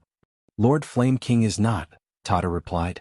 Among the four sages, only Lord Alanta stayed to protect the world they created, but Lord Gretel understood that the Holy One only existed to deal with the enemies outside the elemental barrier, and the civilized world must ultimately rely on itself. In fact, he was also very clear about the bad habits of humans and elves, and also knew that Lord Odin's words might eventually come true, so he left a will before he died. If one day the successor of the empire could not inherit his beliefs and will, then the family guarding the Holy Sword would take the Holy Sword out of the empire and go to a pure land to build a new country. This country is Erwin? Tata nodded. But Erwin can't escape the cycle of the mortal world, can he? Brando even recalled Erwin in the Amber Sword. The once glorious kingdom was even reduced to ashes under the ravages of the undead. On the surface, it looked like it had fallen into the hands of foreign enemies, but in reality, it had also fallen into the corruption of the nobles within the kingdom. In this era where elite politics dominated everything, the elite nobles were often the first to fall into self-destruction, causing the entire kingdom to be on the verge of collapse. In this case, wouldn't the Flame King's efforts be in vain? He might be able to lead Erwin's glory for hundreds of years, but the faith of the Golden Flame would one day be covered in dust. History was undoubtedly the best annotation in the Amber Sword. But this time the sprite gently shook her head. I don't think the Flame King simply wanted to continue the faith of Cruz in a new land. Erwin built the kingdom for the Holy Sword Odorfice, and the Lionheart sword that sealed its soul is its faith. The kingdom will fall, but this sword will stand on this land. What's the difference? Odorfice stays in the Cruz Empire, and it won't be harmed in the slightest. The difference is the land. Tata corrected him, this land is special. Not only the Holy Sword Odorfice, but also the Halran Gaia, the Frost Chant Sinna, and the Azure Lance. Aren't they all sleeping on this land? And the will of the mountains and rivers. Brando thought and added silently. So what's so special about this land? He asked again. The sprite looked at him and did not answer the question. But Brando understood what she meant. You don't know either, Miss Tata? He asked. Indeed. Perhaps, Tata said. I only know that Lord Odin has entrusted this secret to a group of reclusive silver folk. Maybe you'll have a chance to get the answer to this question from this group of silver folk in the future. The reclusive silver folk. This sentence could only make Brando think of a name, and that was the Silver Elves. Shortly after the War of the Holy Saints, they suddenly escaped into the mountains and forests. He asked carefully, are they the Silver Elves? This time he got an affirmative answer. Brando felt a little thirsty. He did not expect this secret to involve the Bugas and the Silver Folk. All the abnormalities of these two Silver Folk after the war seemed to have a reasonable explanation. It was just that he did not know the explanation yet. He seemed to see a huge ice floe floating on the surface of the water. When he thought he knew enough, he found that it was only the tip of the iceberg. He finally calmed down but felt that the answers to all the puzzles seemed to have finally come back to the original point. Originally, he just wanted to find the door to the true perfect body through the secret of the seven-element scepter, but now it was obviously a little beyond Brando's expectations. He found that the Holy Sword Odorfice, the Sword of the Earth, the Frost Chant Sinna, and the mountains and rivers seemed to have some inexplicable connection with Erwin, his second homeland. Perhaps it was more than that. because he also knew that not only did Erwin have the above holy objects, but the dark orb hidden in his body at the moment was also one of the components of the seven-element scepter. These components were inexplicably gathered in this small kingdom. What did this mean? Brando felt his mind in a mess. The answers to the questions that he thought were simple and clear suddenly seemed to have become a little complicated. It was as if he had vaguely grasped some of the questions, but they were scattered and independent, like fragments that were difficult to understand. He was silent for a while before he finally came back to his senses. In any case, this was not his main concern at the moment. The situation on the Roman side was still unclear, and there was still a dragon queen to deal with in Shirshu. Brando felt that he had to put other things aside and focus on the problem at hand. After all, if dusk came, no matter how big the secret behind the kingdom of Erwin was, it would be meaningless. After figuring this out, he recovered from the previous shock and quickly sorted out his thoughts. He glanced at Miss Sprite and Lute and said with a dry mouth, "I have one last question about the scepter of the elements." "Just say it, Mr. Brando." Miss Sprite's emotions seemed to be unaffected by the previous conversation, and her voice was as calm as warm water. "As far as I know, the 7 scepters of the elements were lost on the earth, and most of them did not maintain a complete form. Among them, the scepter of the mountains was divided into 2 by Himalaya and turned into 2 sacred artifacts of Gaia, Howran Gaia and the scepter of the mountains. The latter included the scepter and the orb, while the former was damaged thousands of years ago. Odorfice was also divided into 3. The orb of flames and the flaming blade were still in a broken state until not long ago, and until I repaired it, in fact, it was still missing the scepter part. He paused and continued. What I want to ask is, were they separated by someone, or were they scattered and lost due to forced reasons? I'm not too sure about the specific reasons, but I can be sure that it was both, Lute answered him. As she had returned to her area of expertise, the little sprite spoke quickly. Perhaps it was related to the War of the Last Era. In some of the recovered documents, there were actually some relevant introductions. For example, as you said earlier, the scepter of the mountains was divided into 2 by the Temple of the Earth due to an oracle of goddess Himalaya and was hidden in the mountains. So, this legend is true? It should be credible. I also have relevant information in my memory. Brando nodded silently, a little excited in his heart. So, since these sacred artifacts were separated by someone, does it mean that they can be reassembled and repaired under certain conditions?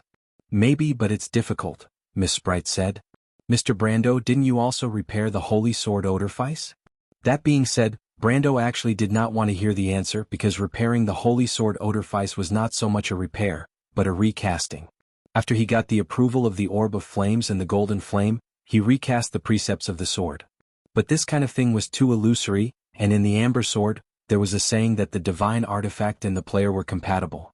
His beliefs and ideals may just be compatible with the Flaming Blade, but it was too outrageous for a person to be compatible with 2 precepts. Not to mention the fact that ice and fire were 2 completely opposite extremes. Well, Howran thought for a while and replied, but the way I repaired the holy sword Odorfice is a little special. I mean, is there a more physical way? His words finally made the others on the ship react. Almost all the Termosians looked over. Even Tata's eyes lit up slightly. It was the first time her expression had changed. She looked at Brendel with some surprise, or perhaps it was more accurate to say that she was pleasantly surprised. Mr. Brando. You mean? Her voice was a little unsteady. What's wrong? Brendel was taken aback by her sudden change of attitude. What I mean is, Miss Sprite Tata was a little incoherent. She replied while gesturing. You have another holy sword on you, other than the holy sword Odorfice and the sword of earth, Howran Gaia, the components of the elemental scepter? Tata took a deep breath and looked at him steadily. She added, Please answer my question seriously, Mr. Brando, because this is very important. Brando felt the gazes from all around him. He was confused, but he knew how to answer at this time. He thought for a moment, and then silently pulled out the frost-chant Sinna from the cave. After a moment he heard the sound of gasps around him. Sinna, Sword of the Shallow Sea. P.S. I've been writing a little late recently. I've watched too much of the TI-5 competition. But Stepmother and VG are really awesome. I'm so happy. Tomorrow's IG battle of life and death. If nothing goes wrong, Secret should win with a score of 2:00. I'll commentate the finals with the strength of acting Emperor. Also, there's a small bug in the previous chapter. A reader reminded me that the meaning of the name Erwin was mentioned in the previous chapter. But I remember that I made the relevant settings at that time, but I don't remember the specific details. But it's not a big problem. The meaning should be about the same because the plot was buried long ago. I'll go back and make some changes tomorrow. Chapter 1135. Is there something wrong with this sword? Brando looked at the others strangely. The Termosian and Miss Sprite looked at him as if they were looking at a seven-headed chimera, assuming there were seven-headed chimeras in this world. Tata looked at him and her lips moved slightly as if she wanted to say something. But in the end, she changed her words and said, "Have you heard of a legend, Mr. Brando?" "What legend?" "It's a legend in the shallow seas," Tata replied. "Those who are recognized by the sword of the shallow sea are the masters of the sea, lakes, rivers, and streams.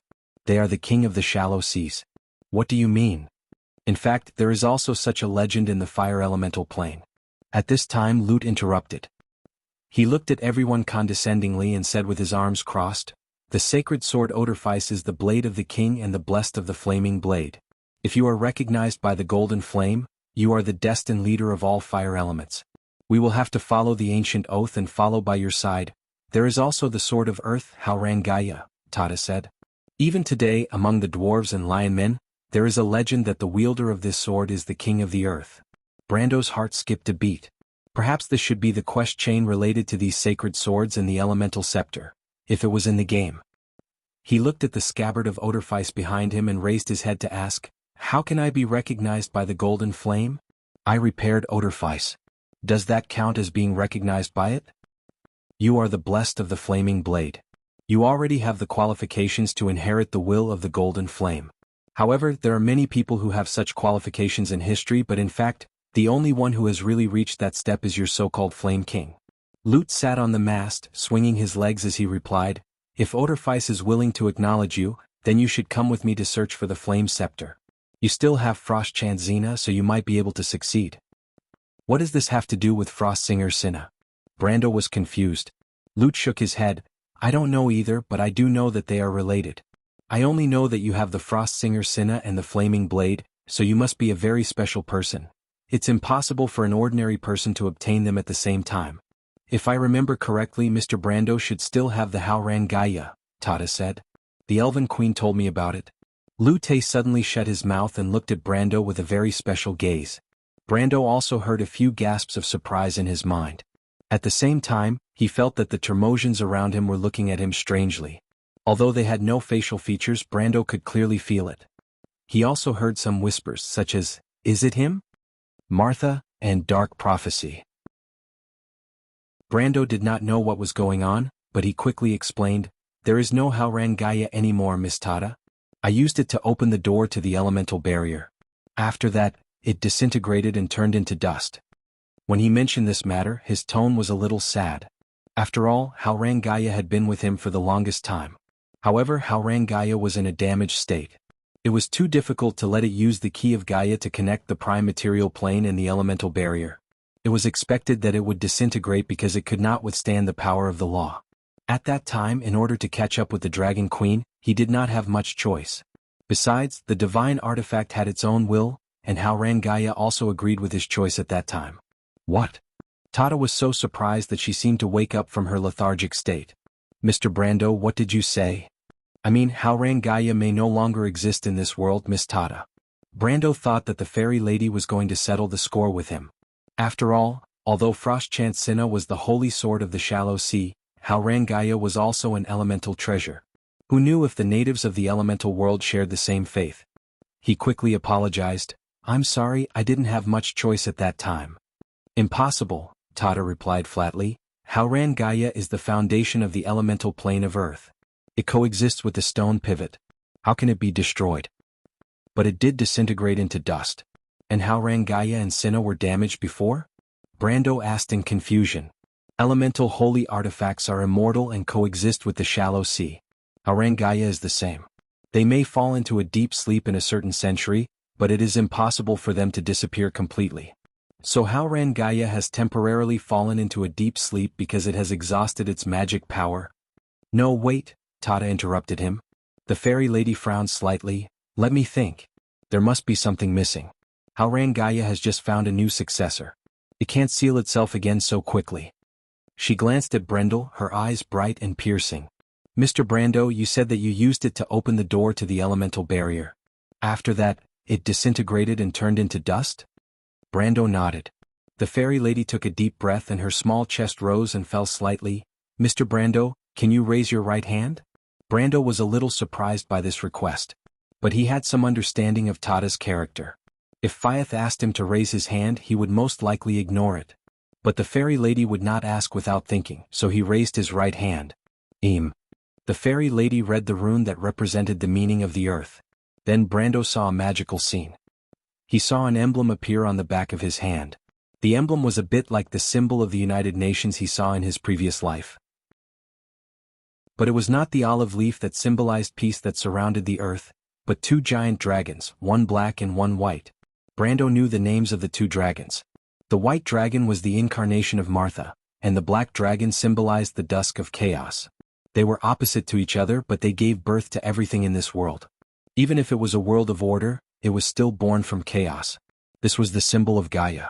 This is the mark of Gaia, the highest law related to all the elements of the earth in this world. Tada looked at the emblem silently, took a small step back and bowed slightly to him in the air. Your Excellency, King of the Earth. Brando saw that all the Termosians, far and near, were silently saluting in this direction. King of the Earth? He looked at the fairy who was looking at him with a respectful expression and thought about the meaning of this word. Yes, the one who has the mark of Gaia is undoubtedly the King of the Earth, Tada replied. The Howran Gaia recognized you, so it opened the door to the elemental barrier for you. I think it did not send you to find the Dragon Queen, but to accept the trial.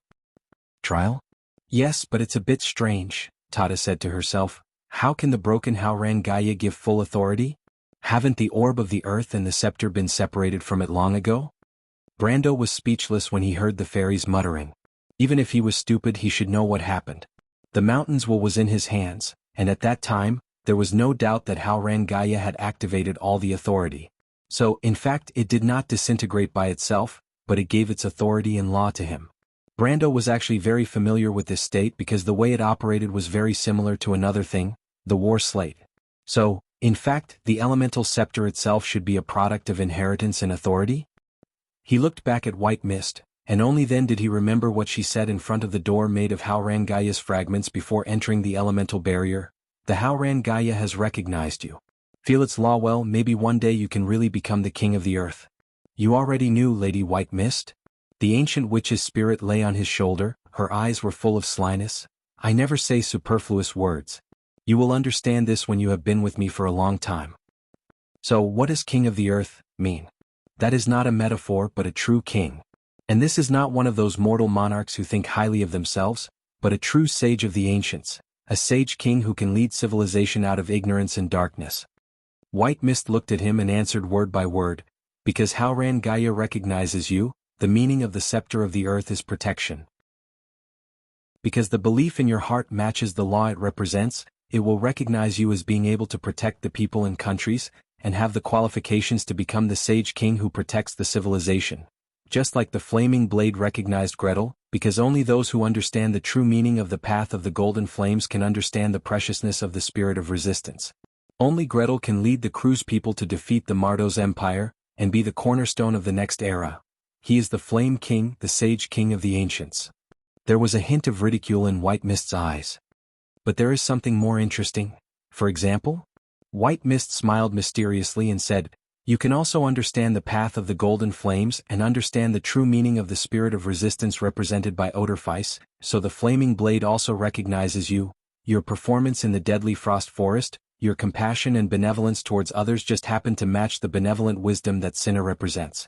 That wasn't cold wisdom, nor was it the selfish law of the jungle.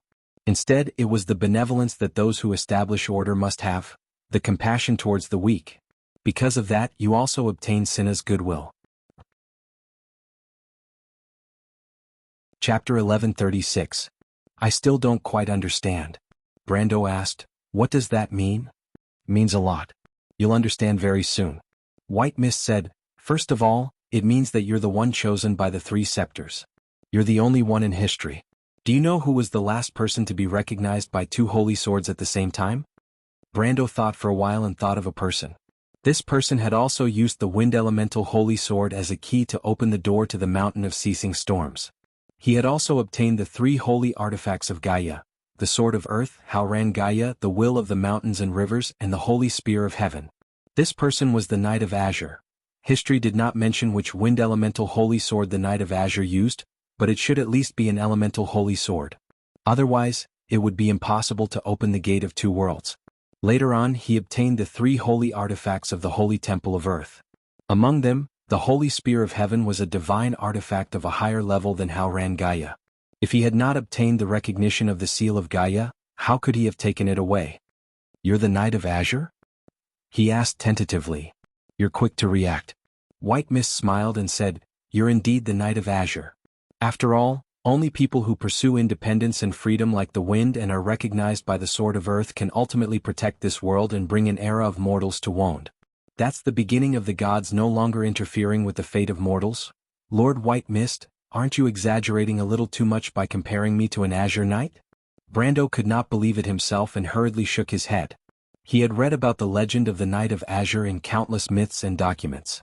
No matter which language or race's records it was, every time the Knight of Azure pierced through the sky, caused the stars to fall to the ground, and saved the entire world, the words were full of praise. As for himself, not to mention going up against the Twilight Dragon, it would be difficult for him to even go up against giants like the Empire and the Dragon Queen. The former was a hero who saved the entire world. He even sacrificed himself in the end to perish together with the Twilight Dragon. After the era of chaos, even the gods saw the light from the mortals, and began the era of light returning to the land, that lasted thousands of years, gradually passing the authority of the gods to the people of gold and silver. From then on, the people born as warriors and craftsmen could finally dictate their own destiny. Thousands of years later, even the most insignificant mortals had won their freedom. Woand was no longer the world of God. Instead, it was an ordinary world that belonged to every one of its people. Brando himself was a member of this large and ordinary group. Other than changing the fate of a small kingdom at the border of the civilized world, he was a nobody, the most ordinary noble lord under the rule of the Holy Cathedral of Fire, the Count of Tanajil and Ranner. There were countless such people in the entire empire, not to mention the continent of Woand that included Fanzin, Saint Tassol, Hazel, and Elanta. If someone said that such a count could stand shoulder to shoulder with the Knight of Azure, even if Brando had already made a name for himself in Cruz, he would probably be laughed at. But White Mist seemed to be a little unconcerned with his performance. She shook her head and did not say much. She only asked, "Brando, let me ask you a question. When the twilight comes, when the lives of everyone around you are threatened, will you stand up?" Brando was stunned. The first thing he thought of was why the twilight would come. It was still the end of the year of the sword, but he suddenly froze because he thought of the Roman, the Dragon Queen, and all the mess at the moment. It seemed that, inadvertently, history had changed beyond recognition. The skeletons of Madara did not even have time to launch the Second War of the Black Roses, Brando did not know the situation in Erewhon, and the twilight seemed to have crossed several versions, and arrived in front of the world. This was not a joke, nor was it a warning, but a fact that was happening in the world of elements. If he could not stop the Dragon Queen, then the twilight would definitely come to this world. Regardless of whether the former could really fulfill the wish of the tree herders and kill the Twilight Dragon in one fell swoop, at least no matter how she succeeded or failed, the Roman would not be spared. White Mist's question seemed to have asked the deepest part of his heart. "Will you stand up for me?" Thinking of this, Brando found it hard not to ask himself, "How can I not stand up? Why did I come here?" Perhaps White Mist had already seen through this point. He could not retreat. If he retreated, perhaps he should have silently turned around when he was in Fortress Reedon and Abes. Then he would not have been able to see the hope in the eyes of the refugees in Bucci, the mercenaries in Abes, and the clear and pure eyes of Sifrid. There was only one word that could describe it. And that was trust. People could betray things, but they could not betray themselves. That was why Brando found that he could easily come up with such an answer, as if it was a matter of course. He had to stand up. Before everyone else. Just like he had once promised her. He regained his senses and saw White Mist's dark eyes looking at him with a hint of a smile. "Have you thought it through? Not everyone is born a hero. Only naive children will clamor to be the savior of the world all day long. However, the world of adults is bound by heavier responsibilities. This is your duty and also your responsibility. When that moment comes, you have to make a choice. The 3 holy swords chose you because they trust you. This is also a kind of recognition, and it is the same for us. White mist moved from his left shoulder to his right shoulder and swept her long tail across his neck, causing Brando to shrink back. She said, Go and talk to the fairy. You should understand now why the Roman's aunt would rather give up hope and let you leave this place. It is because you are so important to everyone. She loves the Roman very much, but she knows that the Roman loves you in this world more. What should I talk to them about? Brendel looked at Tata. After she asked him a few questions, she flew to the top of a mast and discussed with Lute for a long time with a serious expression. The two of them seemed to have reached an agreement and flew down together towards Brendel. Go and talk about what you should do. This is the real reason why Halangia sent you here. The fairy already knows everything. Go and ask her what you should do and she will tell you. Go and fulfill your responsibility as a man and promise to the Roman. You must have not forgotten that her dream is to become a merchant, not a witch. You should know how to fulfill all of this, right? Because you are Brando. You must be the one who brings hope. White mist whispered in his ear, and the fairy and Lute were already in front of him. All the Termosians were looking in his direction solemnly. He was the king of earth, fire and shallow sea. Although he did not have a crown on his head, fate had quietly crowned him. In this world of elements, every gaze that was added to it was a holy baptism. Mr. Brando, king of earth, Tata said solemnly, I think we have to talk to you. Brendel looked at the little fairy and then at the fire fairy prince. Faya looked even more nervous on top of his head. She looked to the left, then to the right and seemed a little scared. Brando nodded silently. The fairy looked at him with a stubborn gaze and said, Mr. Brando, please forgive our rudeness, but I would like to change our plan. Brando looked at her and did not interrupt, because he knew that the fairy would definitely explain it to him. Tata took a deep breath, which made the fairy look a little unreasonably excited. Her voice was even a little incoherent. Because, this time maybe we can really, completely defeat that existence. What did you say? I mean, you are the one Sir Odin has been waiting for, the one Sir Eloranta has been waiting for, and the one we have been waiting for. This I still don't quite understand. Mr. Brando, the fairy took another breath and said softly, I want to tell you a story. Brando was silent for a moment before he replied, Is this story related to our story? Tata nodded. Then please tell me. The beginning of this story has a deep connection with a sword, because this is a sword that does not exist in the mortal world. It is the purest away from the mortal world and an idealized existence. The name of this sword is the Amber Sword. A bright flash of lightning sprinkled down from the sky covered by layers of dark clouds, reflecting a vast expanse of whiteness in the mountains. In the pouring rain, a big fire was burning on the top of a dark mountain in the distance. The light of the fire reflected the water, causing the night to be shrouded in a layer of ominous brilliance. Several pillars of light stretched across the dark night sky, shining for a long time. This light supported a barrier that spanned across the entire kingdom, as if the soul-stirring scene from before was deeply imprinted in the hearts of all who witnessed it. The clouds rumbled above, as if a terrible storm was brewing in the direction of the loop of trade winds. Even thousands of miles away, the black cloud wall could be seen accumulating momentum on the sea. The wind howled on the outer sea of Tanajul, and the black waves rolled up as if there were countless fierce beasts lurking under them. Several sailing ships that were entering the harbor did not even have time to struggle before they were dragged into the deep sea by the waves and the wind, disappearing in the blink of an eye. In the forest, under the pouring rain, a figure with the body of a deer was leaning against a collapsed tomb, staring fixedly in that direction. Ekis, the 13th month, the great demon tide, the elemental disaster. It has been 1,000 years, but it is still coming. Master, Lord Odin, please bless this troubled world with a moment of peace. The seal is about to be broken, Lord Witch Queen, no one knows whether the mortal struggle is meaningful or not. Perhaps all of this has no end. She muttered to herself. Her intermittent voice was soon swallowed by the rain. A flash of lightning streaked across the night sky. 2 balls of fire seemed to be ignited in the eyes of the deer demon.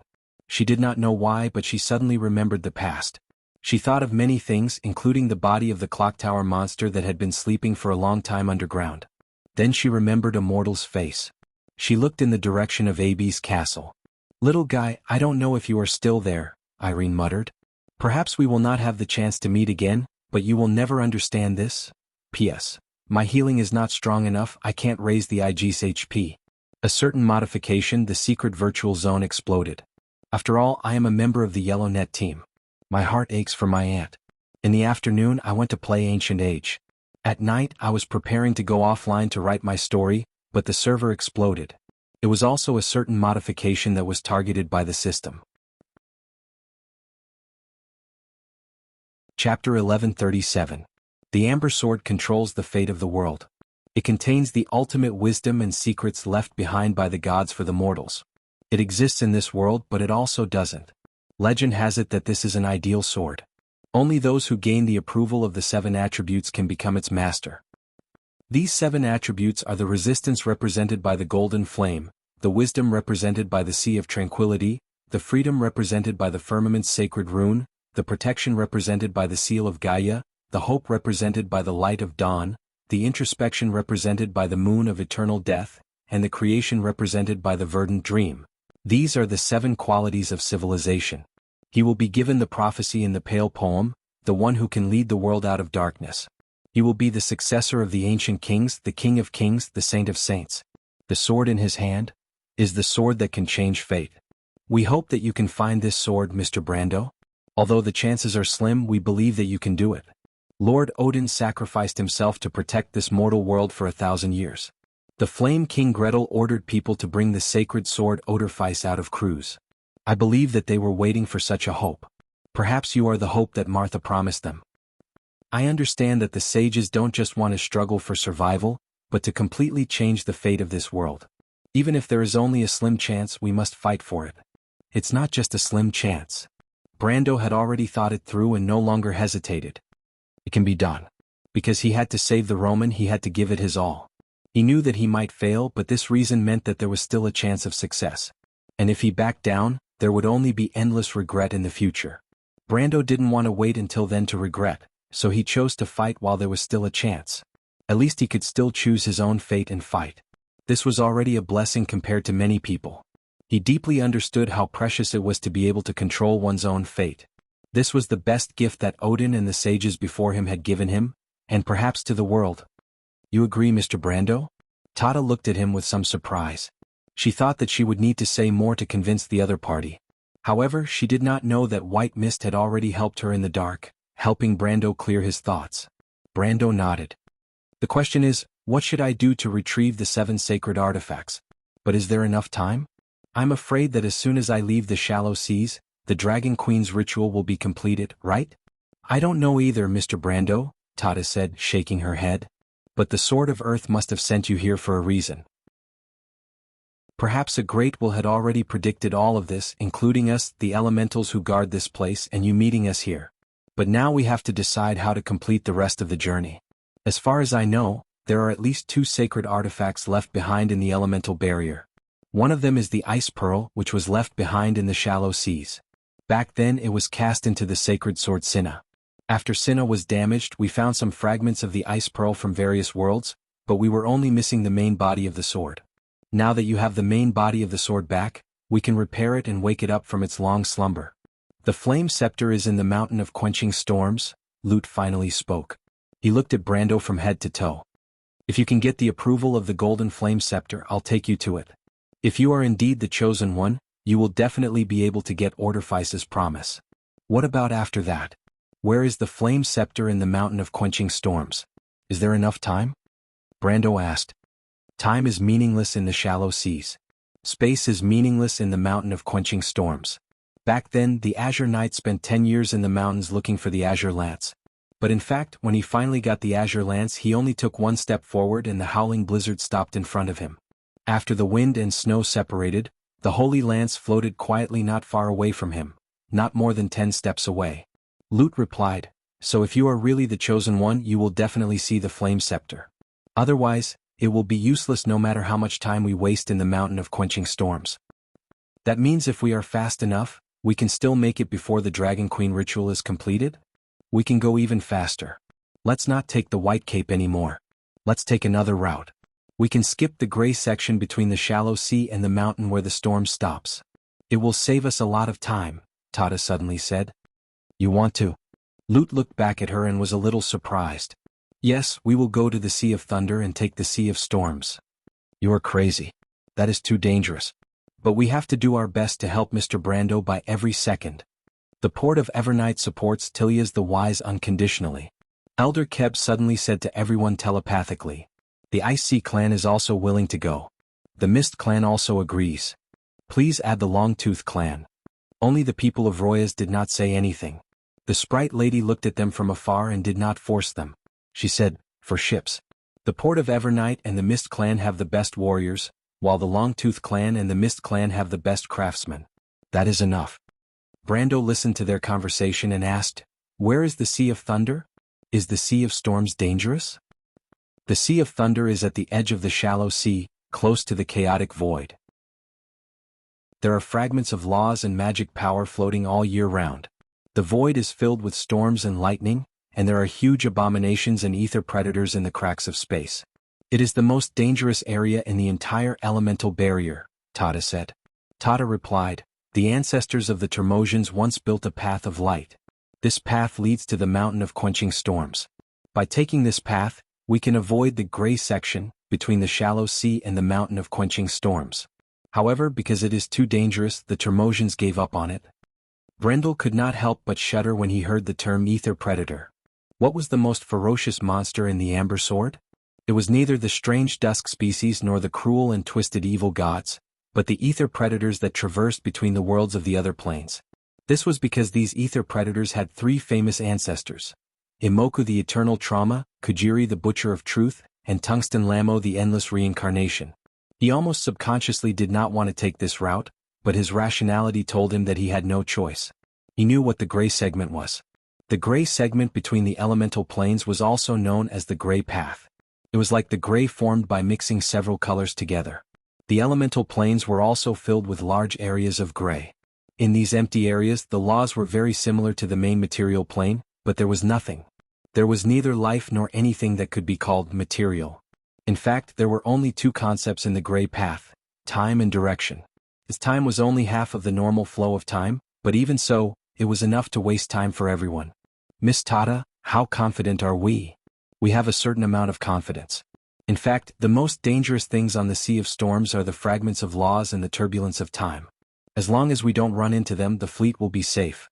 We have enough warriors and craftsmen to deal with the monsters that wander in the Sea of Storms. Brando nodded. He also understood. After all, Imoku the Eternal Trauma, Kujiri the Butcher of Truth, and Tungsten Lamo the Endless Reincarnation were only three. They were most likely to run into their descendants. These ether predators were unimaginable nightmares for ordinary people, but for the Termosian people, it was not impossible to deal with them. Then what happens after that? After what? I'm saying that even after obtaining the Frost Pearl and the Fire Scepter, I'm still far from gathering all 7 holy artifacts. The Dragon Queen's ritual is about to be completed, and I can't leave the elemental barrier to go anywhere else, right? Mr. Brando, Tata replied seriously, you have to believe that Lady Martha sent you here for a reason. When the time comes, I believe that you will find the only way. Brando smiled bitterly and nodded. These words sounded very reasonable, but in reality they were useless. He could only believe that he was the chosen one and fight for that glimmer of hope. But no matter what, as long as there was a possibility, he would spare no effort to seize the opportunity. The next step is to help you repair Cinna, Mr. Brando. It is a part of the sword and the Frost Pearl, and legend has it that the Frost Scepter is sleeping under the Great Glacier. Perhaps in the future, you will have the opportunity to gather them together and form the real Holy Scepter of Water Element. What should I do? Please leave this matter to me and the other wise men. The repaired Cinna was handed over to Brando.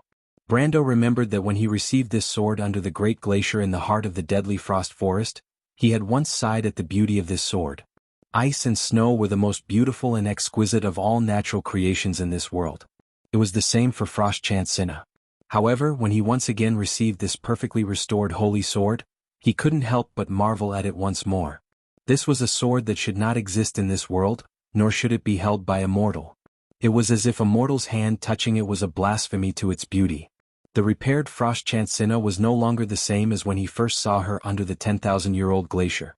At that time, although it was beautiful and exquisite, it was still a mortal sword. But now, it was indescribable, as if it was a holy sword formed by the vast ocean. Chapter 1138. Its blade was only a little more than 2 fingers wide, and the perfectly symmetrical blade looked like ripples on the water. It did not look like the metal used to forge the blade, but instead, it looked like a gentle ripple. It looked like an illusion, but it was real when you touched it. The surface was a little cold, but soon the temperature under the skin rose and became almost the same as a human's body temperature. Brando looked at the dreamlike sword. It was cold as ice, but it had the agility of the water of creation. The blade looked like flowing seawater, but it was made of metal. The hilt was inlaid with a crystal-clear sapphire, and in the crystal, there was an exquisite shallow sea emblem. The hammer on the hilt was replaced by a water element crystal. When Brando held the sword, he seemed to see a lot of illusions. He saw the birth of civilization, the establishment of order, and the mutual tolerance of society. Humans, elves, and dwarves gradually walked out of ignorance and broke away from barbarism and cold-bloodedness. Although there was no lack of conquest and war in the course of history, the rules of order gradually became gentler. This was a world where even the weak, old, and young could survive. When the wild heart walked out of the wild forest, the spark of society was ignited. It was just that the intelligent creatures walked further away. A wise gaze was watching everything. But civilization did not weaken because of this. On the contrary, order defeated barbarism time and time again, and the fire of civilization was always burning in the wilderness. Then a brilliant culture was born. Cities rose from the ground, and people learned more from the knowledge of the entire world of order. The best of them became wizards, knights, craftsmen, and nobles. Dark lands were lit by the fire of civilization.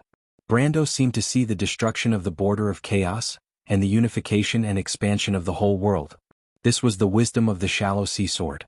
It did not come from a person but from the experience of a world. Brando held the hilt of the sword, and his heart faintly understood. Tata raised her head and looked at the light blue mark that flashed across his forehead. "The shallow sea emblem," she said. "As expected, Cinna has already acknowledged you.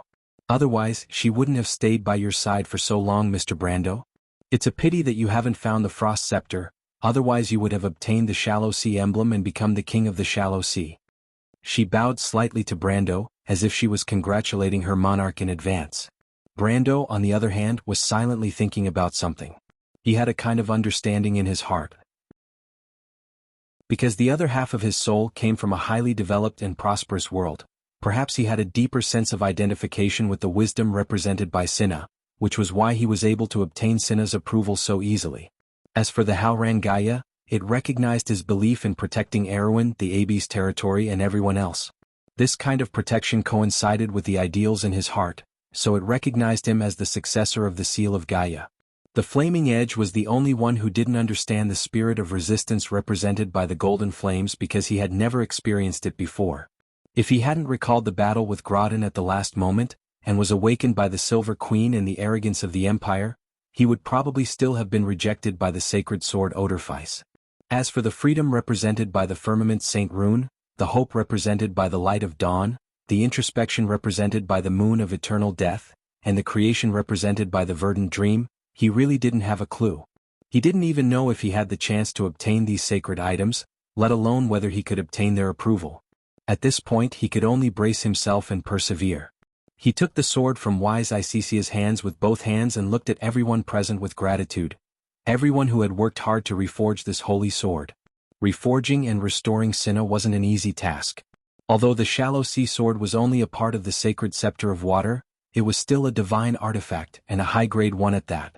In order to restore it, the 5 ships of the Termos, including the sea dwellers of Roas, worked together to build a platform on the surface of the sea and draw a magic circle on it.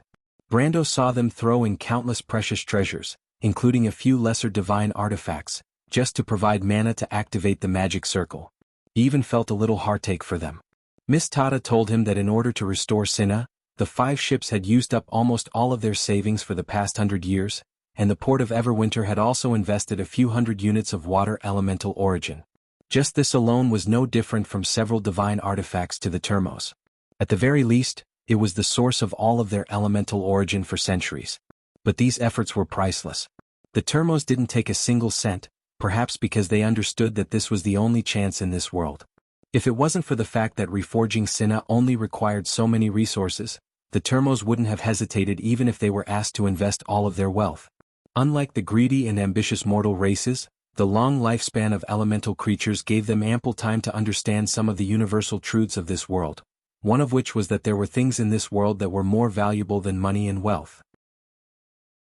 "You are its master, Mr. Brando," Elder Keb's voice rang in his mind. "Although we can't call you king now, I believe that one day, you will bathe at the top of the world just like the Azure Knight. You will be one of the true ancient kings." "And the most dazzling one," Lut replied proudly. "If you are really that person, then your throne will be at the top of the clouds, and your star will be the most dazzling constellation in the summer night sky." "You will be the king of Wond," Tata said, "Mr. Brando." "I will," Brando replied firmly. He looked up at the sky as if there was a great will watching all of this. "Lady Martha, if this is what you want me to do, if this is why I came to this world, then you must bless me with success. Let me save the Roman and change everything," he thought silently in his heart. White Mist stood far away watching all of this. She suddenly turned around and said to Andesha beside her, "Did you see that, little girl? Isn't it a little beyond your expectations?" Andesha's expression was a little complicated. She defended herself, but the Dragon Queen may not have failed. He only received the recognition of 3 holy swords. This doesn't mean anything. The Azure Knight couldn't save us. But her tone was more like she was trying to convince herself than to defend herself. Even Fias could hear it. She sat on Malurcha's head and said unhappily, "How is it not? My master is the most powerful person in the world. He even saved me and Lord Malurcha. Lady Tata is the smartest of us ice fairies. If she says that master will become the king of the world, then master will definitely become the king of the world." "It's the king of Wond," White Mist corrected her. "It's about the same." Fias pouted. White Mist looked at Andesha again. "You said before that the Dragon Queen would definitely succeed. Now you say that she may not fail. This means that you are not confident in your heart. You were originally confident, but after seeing what she did to the Silver Queen, do you suspect that she will do the same to you?" "How could I?" Andesha said loudly. "Even if the Dragon Queen wants me to die, I am willing to sacrifice myself. But that has to be worth it, right?" White Mist, thousands of years of insight and experience, saw through the wavering in Andesha's heart. She smiled and said, "Then do you still think so now?" Andesha was actually stuck. "You want to know about the Ring of Ashes, don't you?" White Mist pressed on. "I will tell you some things about the Ring of Ashes. The Ring of Ashes is a branch of the World Tree Organization. Your ancestors were all the greatest people of this world. In the most glorious era, the Truth Society, the Gate of Arbitration, the Earth Army, and the World Tree Organization worked hard to protect this world. Your division came from the endless debate over the justice of the process and the necessity of the results. In the end, the Truth Society won. The result was a complete failure of the Sixth War. The Twilight Dragon even corrupted the child of the world. In the end, it was the Knight of Azure who stepped forward and sacrificed himself to save everything.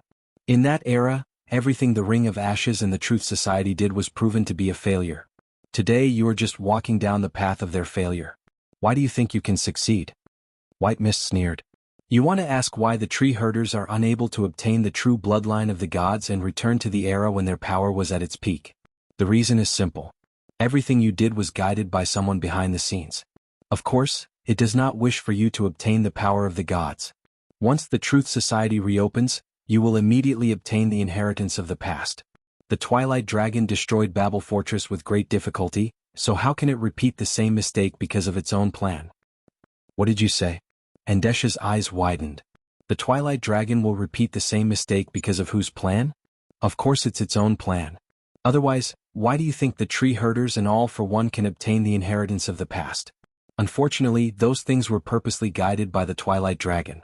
The goal is to let your Dragon Queen perform the ritual that she thinks is great." "How is that possible?" Andesha's mental defenses almost collapsed. She shouted with a trembling voice. "If that's the case, where did you, the Witch Queen, and Odin's inheritance come from? Why didn't you stop us?" White Mist smiled mysteriously at her. "Because Lady Martha is not a fool."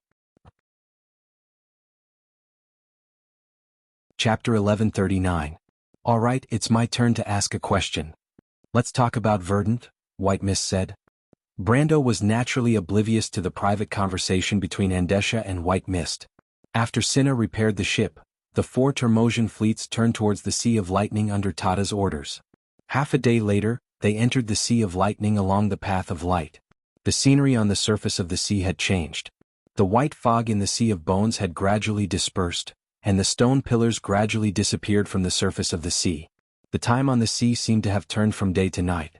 The clear blue sky disappeared, and the white clouds on the horizon could no longer be seen. A bright river of stars hung in the sky, and the same scene was reflected in the sea. The sea had turned dark as if it was swimming in the universe. The stars were thousands of times brighter than the atmosphere of Wonde. Brendel rested his sword on the bow of the ship as he looked at the mesmerizing scenery. In his eyes, the surface of the sea in the distance actually broke apart and became uneven, but the flow of the sea seemed to be illogical. The waves flowed from low to high and from high to low, and were not affected by the law of gravity. Some strange creatures that he couldn't name were swimming in the sea. When he looked at them, the system menu that popped up showed that most of these strange creatures were level 66 to level 70, and they were all elemental creatures. Some of them even left the sea and swam in the air like birds, but most of them did not get too close to the fleet. They only looked at the Termosian fleets curiously from afar, and some of them even let out long, clear cries like that of whales.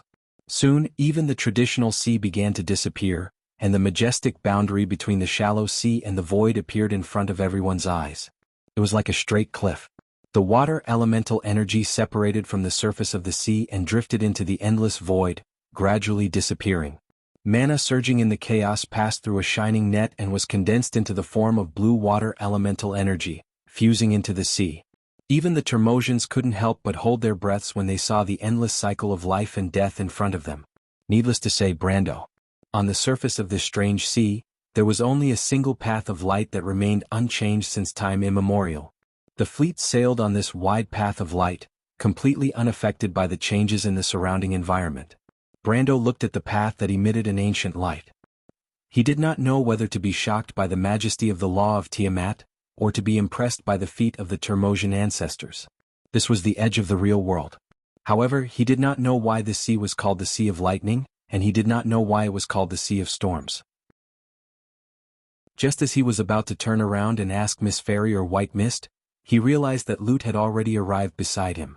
The fairy was sitting on the side of the ship with the scabbard of the flaming blade on her back. Her feet were hanging off the side of the ship, as if she was not afraid of falling into the void. Her short golden red hair was particularly dazzling in the dark night. "Have you tried Frost Chant Cinna, the adorer of the flaming blade?" "I have." Brando nodded. "How is it?" Lute looked up at him and asked casually, but the anticipation in his eyes betrayed him. "Is it much worse than the Holy Sword Odorfice?" "Actually, you don't have to worry about it. After all, the symbolic meaning of the shallow sea sword is far greater than its actual role as a holy sword. It is very different from the flaming blade. Our holy sword is not only the cornerstone of the fire elemental world, but it is also one of the best weapons for you mortals." Brando thought to himself. Well, it was more or less the same. Like the holy sword Odorfice, Cinna also had the characteristic of being immune to elemental damage. Its characteristics were the Wrath of Winter and the Calming of Order. The Azure Wrath was an enhanced version of Cinna's original offensive skill. Its power was further enhanced, and the number of times it could be used per day was removed. However, every attack would empty the user's mana pool. The Calming of Order doubled the damage to the creatures of chaos and the derivatives of dark magic. Therefore, this sword was far inferior to the Holy Sword Odorfice in a one-on-one battle, but in group battles against monsters and twilight species, it was far more useful than the flaming blade. In terms of the basic attributes of the sword itself, Cinna's attack was lower, but as a thin-bladed sword, it was lighter.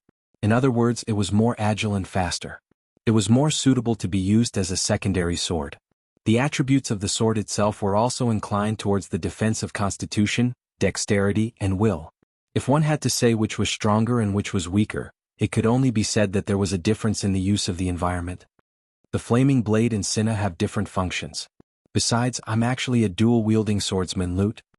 Brando decided not to offend either side. So their functions are more or less the same to me. They are both very important. How can it be more or less the same? Lute was a little unhappy. He criticized.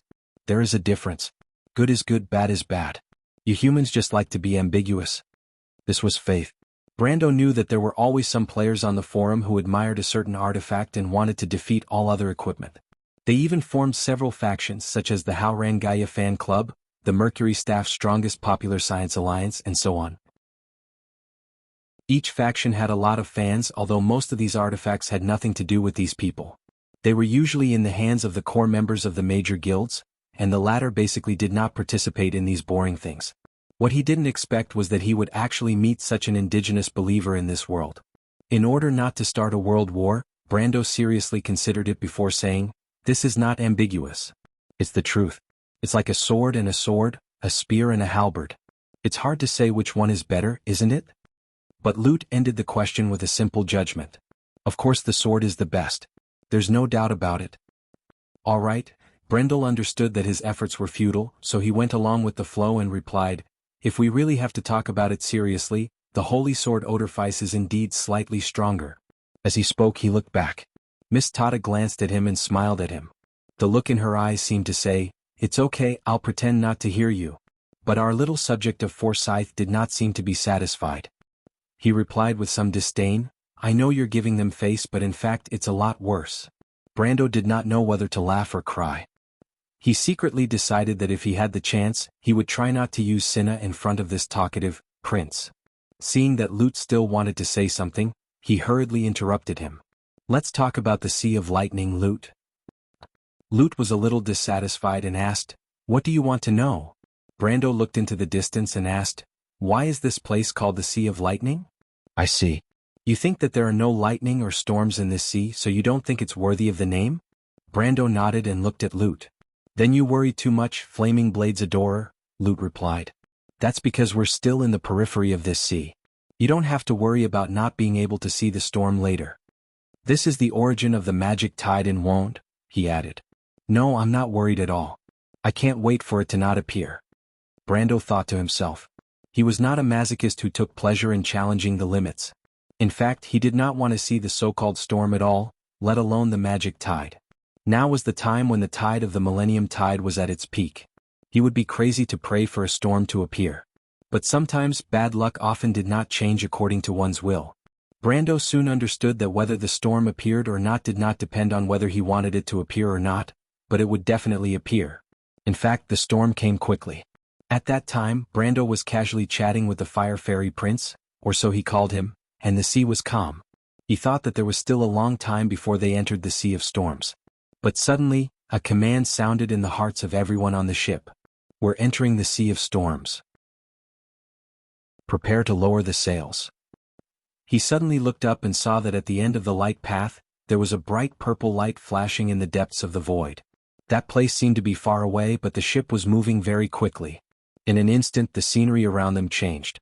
First, he saw that the space around the ship had become dislocated. It looked like a floating fish scale, but it was colorless and transparent. But Brando knew that it was a vortex of time and space. It would only appear in the turbulence of the laws. His scalp went numb. If the ship were to plunge into the fault of the laws, they would die in the blink of an eye. It did not matter if he was a sage or something else. Besides, he was not a sage. Such a scene could be seen because they were at the edge of the Tiamat laws. The laws here were not complete because they were eroded by darkness and chaos. In fact, the laws of the outer world were in the process of shattering, collapsing, reforming, and being reborn at any time. And the derivatives were these scenes that made mortals despair. Soon, purple lightning appeared in the turbulence of space. These crisscrossing lightning bolts did not seem to need any medium to travel in the void. Brando saw with his own eyes that they hit a void ray. The latter seemed to be distorted and sucked into a vortex. The vortex collapsed into a black spot the size of a needle tip in front of him, and then disappeared. Chapter 1140. Brando shuddered at the sight. After a few breaths, the dark clouds in the distance, or rather the chaos in the void, had come and shrouded the ship in an instant.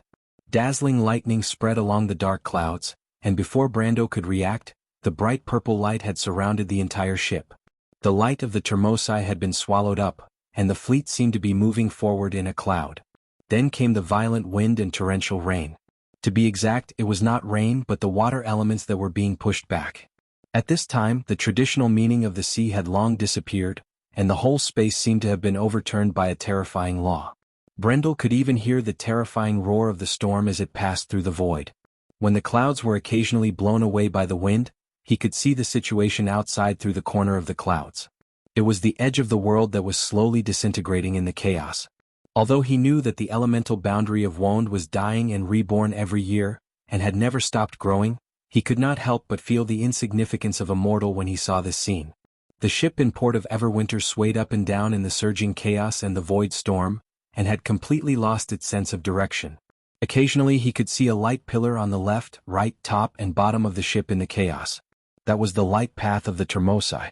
Brando heard one or two horns and then felt someone push him from behind. When he came to his senses, he found that Lute had flown up from the side of the ship. Miss Tada had also flown up. She looked serious as she flew past the two to the front of the ship. Then she turned back and shouted, "Go below the deck." The sprite gestured to them, indicating that they should go below the deck. "What's going on?" Brando asked, puzzled. The scene in front of him made him feel a little uneasy, and the other people on the ship did not look too good either. "It's a big storm," Lute said to him with a frown. "We seem to have hit the magic tide of Wound. The scale of the tide is very large, and it has disturbed the law of Tiamat at the edge of the elemental barrier, forming a huge dimensional storm in front of us." Brando stared at him. His stare caused a blush of embarrassment to appear on the latter's face. "All right, I didn't mean to say that. Besides, this place is the source of the mana tide, so I didn't say anything wrong." "Yes, just a bit of a jinx." Brando sighed. "By the way, do you know healing spells?" "I know a little." "What?" The fire fairy asked curiously. "Are you hurt?" "I'm not a professional priest, but the ice fairies are very good at healing spells. Do you want to find Miss Tada?" "No." Brando shook his head firmly. "Don't use any healing spells later." "Then what?" Lute was puzzled. "Just listen to me, right?" The fire fairy nodded as if it understood. "Also, don't go near the corpse." "What does that mean?" Lute was even more confused. "Listen to me. There is more. Adorer of the Flaming Blade, I know you're teasing me. If you go on like that, I'm going to get angry." "So you know." Brando looked at him with some surprise. "Looks like you're not that rigid." The little fairy could not help but snort coldly and turned her head to the side. Brendel glanced at the fairy again, but there was no way he would back down now. Besides, it was not his style to hide behind a lady's back. He shook his head firmly and pulled out the flaming blade from his back. "Change to Cinna." Lute turned around and saw this scene and could not help but remind him. "What?" "Use Cinna," Lute said loudly, because he had no choice but to raise his voice. Otherwise, they would not be able to hear each other's conversation. "It seems that the Termosians want to go around the dimensional storm. This is a very dangerous path because there are usually a lot of storm zones outside the dimensional storm. We have to protect the ship. You have Cinna, no problem." Brando reached out to catch Lute, who was flying around in the air, and asked, "What's a dimensional storm?" "You'll know later." "Then why not Odorfice?" "Of course it's because Cinna is more useful here." Lute looked at him with some sympathy. "Both Odorfice and Cinna have their own uses. Didn't you say so yourself? Now is the best time for the shallow sea sword." After hearing this explanation, Brando almost lost his balance and was blown off the ship by the storm. He moved his mouth and wanted to say that was not what Lute said before, but after thinking about it, he held back. He felt that if he continued to argue with Lute about this, he would have already lost.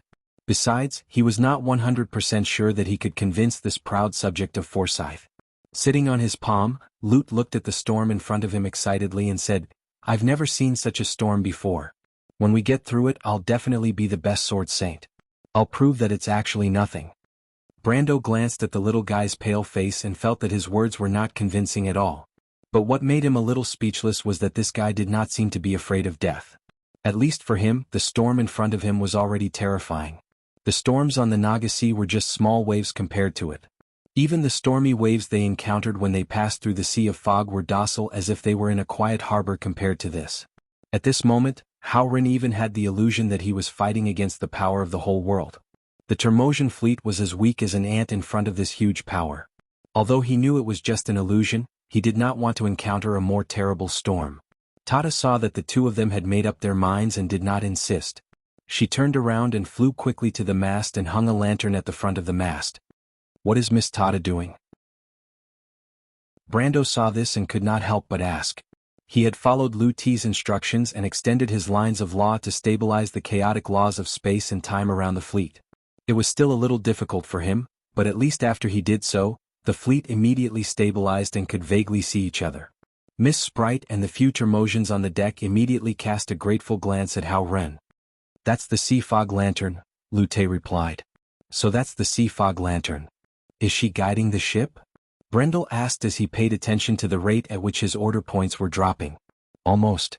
Miss Tata is also preparing to let the fleet pass by the storm vortex.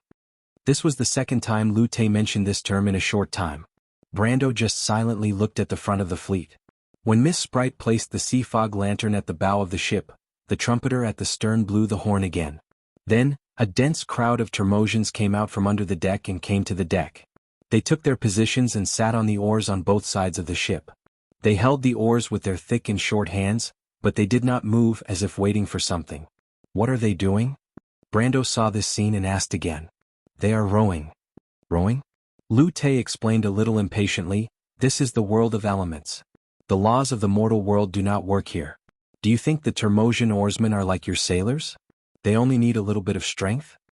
That won't do. Their oars are actually forged with Termosian silver. Have you heard of this thing? Silver of law? As expected of the Flaming Blade's adorer, I dare to bet that not many mortals have the same insight as you. The law of silver is actually woven from the law of threads. Their oars themselves are a kind of law. The process of them rowing the boat is actually the process of pacifying the order. You should know that the direction of time and space are meaningless here. What the Termosians do is to make them meaningful, at least in terms of direction and position. Row! Tata shouted from the top of the mast. 1-2. The Termosian sailors immediately rowed in unison. Row! Tata shouted from the top of the mast. 1-2. The Termosian sailors rowed back in unison. With every stroke, countless threads of law extended out from the void, forming a solid barrier on the left, right, front and back of the ship, as if this was the only way to block the terrible storm from the front.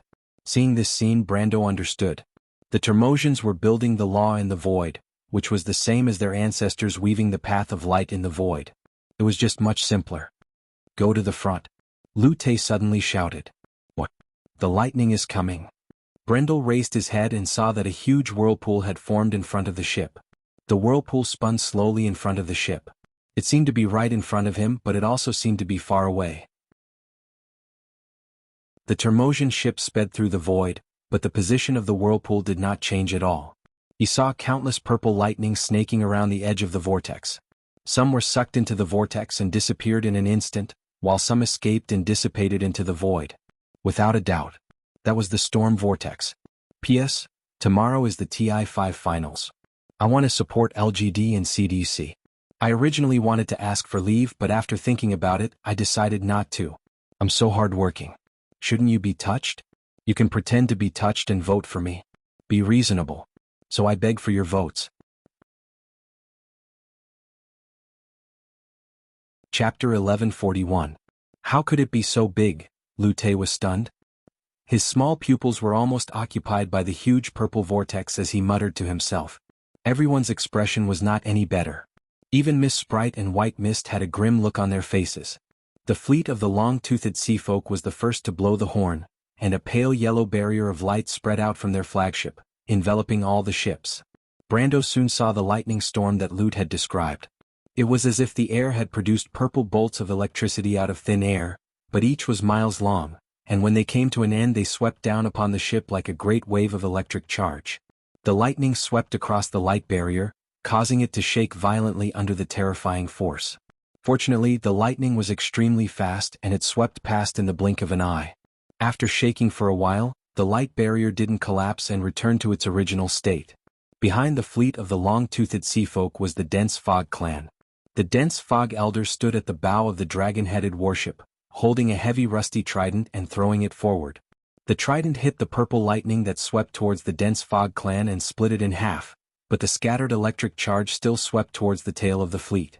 A few warships were torn apart, and the Termosians on board were sucked into the void together with the warships. The lightning storm continued to move forward, and in the blink of an eye, it was in front of the fleet of the port of Everwinter. Brando looked up at the great power of the world. Although it had been weakened a lot, it was still breathtaking. But at this moment he opened his mouth slightly because this was not a simple electric discharge, but a huge amount of energy released in the tide of magic when the chaotic magic power transitioned from a high-grade to a low-grade magic power. This was not the will of the Sea of Magic. It was probably not a storm vortex. But, to the left. To the left. Miss Sprite shouted to the entire fleet from the bow of the ship. She once again picked up the sea fog lantern and stood at the bow of the ship. The lantern flickered and flickered in the storm. The fleet was already close to the edge of the storm, and even the Termosian's path of light was skewed by the strong attraction force. The entire ship was shaking violently, as if it would break apart at any moment. In Brando's field of vision, from time to time, ships would fall behind and be swept into the lightning storm. Or they would be struck by lightning and turn into a ball of fire. Seeing this, Luke became anxious. He muttered uneasily, "This storm is too abnormal. How can it affect such a large area? If this continues, the fleet won't be able to hold on." Millennium Tide. What did you say? Flaming Blades Adore? I'm talking about the Millennium Tide. Brando answered with a straight face, "The Millennium Tide is here." Lu Te looked at him in confusion. However, Brando understood that the awakening of the Twilight Dragon had awakened the will of the Magic Sea, and the entire primal chaos world was undergoing huge changes. The great mana tide was coming. But why fight against it? He muttered to himself. What? Fight against what? Brando looked at Lu Te strangely. He pointed at the storm vortex and then at the fleet. He did not say a word, but the fairy was puzzled. The Longtooth clan has fallen behind. At this time, a voice shouted in the telepathic communication. They told us not to stop. There is spatial turbulence on the right side of the fleet. This is the last message from the Longtooth Wise Man. Lord Wise Man. Tada's face was pale, but her expression was still calm. We don't care about them and continue forward, she replied. Without the Longtooth clan, we don't have enough strength to break free from the vortex's pull, my lord. Wait. My lord, the Ice Sea clan wants us to continue forward. What are they trying to do? They want to push us out, they must be crazy. White Mist tiptoed and landed on a rope around Brando's feet. Brando lowered his head and looked at White Mist. He did not ask what she said to Andesha and asked, "What happened to the fleet?" "The situation is worse than you think," White Mist replied with a serious expression. "The fleet might not be able to survive this storm. Even though the Termosai people are trying their best, the chances of success are not high. The storm is too big and it might be related to the changes in the wound. It might also be related to the Dragon Queen. It's my fault for not expecting this." "It's not your fault." Brando was not as flustered at this time. After all, it was useless. Moreover, he was thinking about other problems with his brows furrowed. He absent-mindedly said, "Besides, if Lady Martha is protecting us, there will be a way out. There's always a way out. Where did this proverb come from? It sounds quite reasonable." White Mist nodded. "That's true. If there is no turning back, Lady Tada will definitely send you out of the fleet." "Send me out of the fleet?" Cold raindrops fell on Brando's face. Even though it was an illusion caused by the moist water element, his cheeks were still wet. He lowered his head and asked. "Lady Tada will gather everyone's strength to teleport you out of the fleet along the path of light. At the end of the path is the shallow gray bay of the Mountain of Ceasing Storms. Even though the chances are slim, it is not impossible. So you are right. If Lady Martha is protecting us, we will succeed. I am alone. What about you? You are our most important hope. If Lady Tada and I die here, then you must succeed. If you don't succeed, then there is no hope for this world." Brando frowned slightly. He gently wiped his forehead with his left hand. It was cold and wet. He did not know if it was sweat or rain. He stared at the apocalyptic scene in front of him, but in his heart, he recalled the story that happened in The Amber Sword. "Maybe it's not that bad." Brando replied. "What? Lady White Fog, do you see the boundary of the law of Tiamat? What are you talking about? Why do you want to see that? Isn't this the boundary of the law of Tiamat?" "It is changing. Are you okay, Flaming Blades Adore?" Lute was stunned. He thought that Brando was scared out of his wits. He quickly asked, "Do you want me to help you? I am a relative of Four Seeds. I can summon the will of the Elemental Lord." The little sprite walked between his palm and fingerprints to his forearm, then jumped up and grabbed his shoulder and climbed onto it. He stood up from Brando's shoulder and stood side by side, with the latter in the rain. His small pupils reflected the countless lightning bolts. Several more ships were sucked into the whirlpool. From afar, it looked like wood shavings off driftwood and was pulled into the center of the whirlpool. But the fleet finally avoided the edge of the storm vortex at the last moment and temporarily avoided the fate of being swallowed. But this was not something to be happy about. Because in that very moment, right in front of the fleet, everyone saw a new storm zone that spanned over 1,000 miles taking shape. The area it covered was dozens of times larger than the previous storm, with the intertwining time and space turbulence and the purple lightning so dense that it left one in despair. Everyone looked at the newly born storm with a grave expression. They knew that even if they tried their best this time, it would be difficult for them to escape this calamity. The Ice Sea clan finally blew their horns, and their dragon-headed warships broke away from the fleet and headed in that direction to meet the enemy. A majestic force came from the direction of the Ice Sea clan and hit the starboard side of the fleet, slowly pushing the fleet of Evernight to the other side. The price they had to pay for this was that the Ice Sea clan's fleet had to enter the center of the vortex at an even faster speed, crashing into the lightning storm. One after another, the dragon-headed warships burst into bright flames and burned up in the void. Seeing this tragic scene, Lute was speechless for a moment. Brando turned around and looked at this little thing. He raised his left hand and took Lute from his shoulder and gently put it on a wet wooden box. He did not consider Lute's suggestion because every fairy who had the blood of the Elemental Lord only had one chance in their life to summon the Elemental Lord, and that was when they offered their life. Lute turned around and looked at him with his mouth slightly open. "What do you want to do, Flameblade's adorer? I still have a way." "What?" Brando pulled out Frost Chant Cinna and stepped on the side of the ship with one of his riding boots. The storm tore his robe, and the corner of his termos-like robe fluttered in the strong wind. He stared at the huge and bright storm vortex and replied without turning his head, "Go and tell Miss Tata that we are turning around and following the Ice Sea clan." "Turning around?" White Mist suddenly reacted. "Brando, come back," she screamed. But Brando had already shot out like an arrow. Miss Fairy turned her head and happened to see this scene. Her face, which had never changed, suddenly lost its color. "Eternal Winter Clan," she screamed, "protect Mr. Brando." The sea folk immediately shouted and the lines of law brought by the giant oars immediately rolled towards Brando. But Brando only flipped his hand in the air and the lines of law were immediately pulled back by him. "Mr. Brando." Tata was also shocked. But Brendel did not say a word.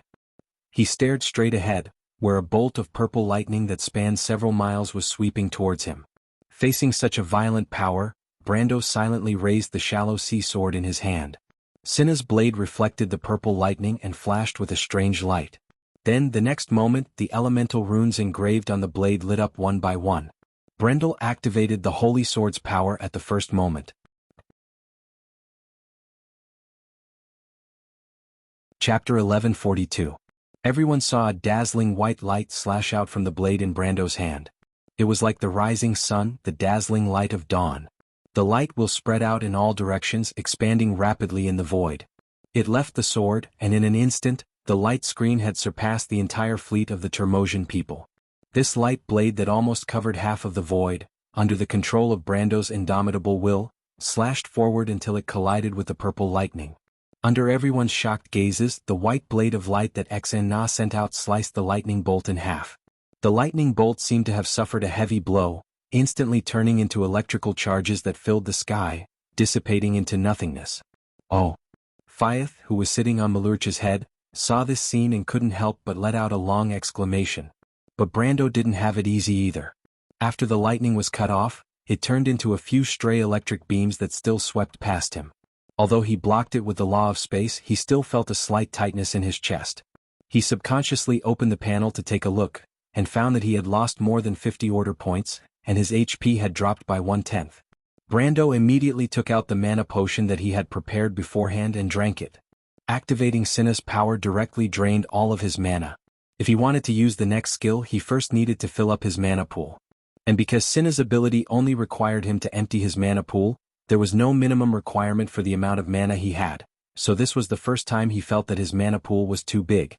But fortunately, as a lord and with a master alchemist like Tamar as his subordinate, Brando naturally didn't give up on his efforts to squeeze out the remaining value of this top alchemist in Madara's history.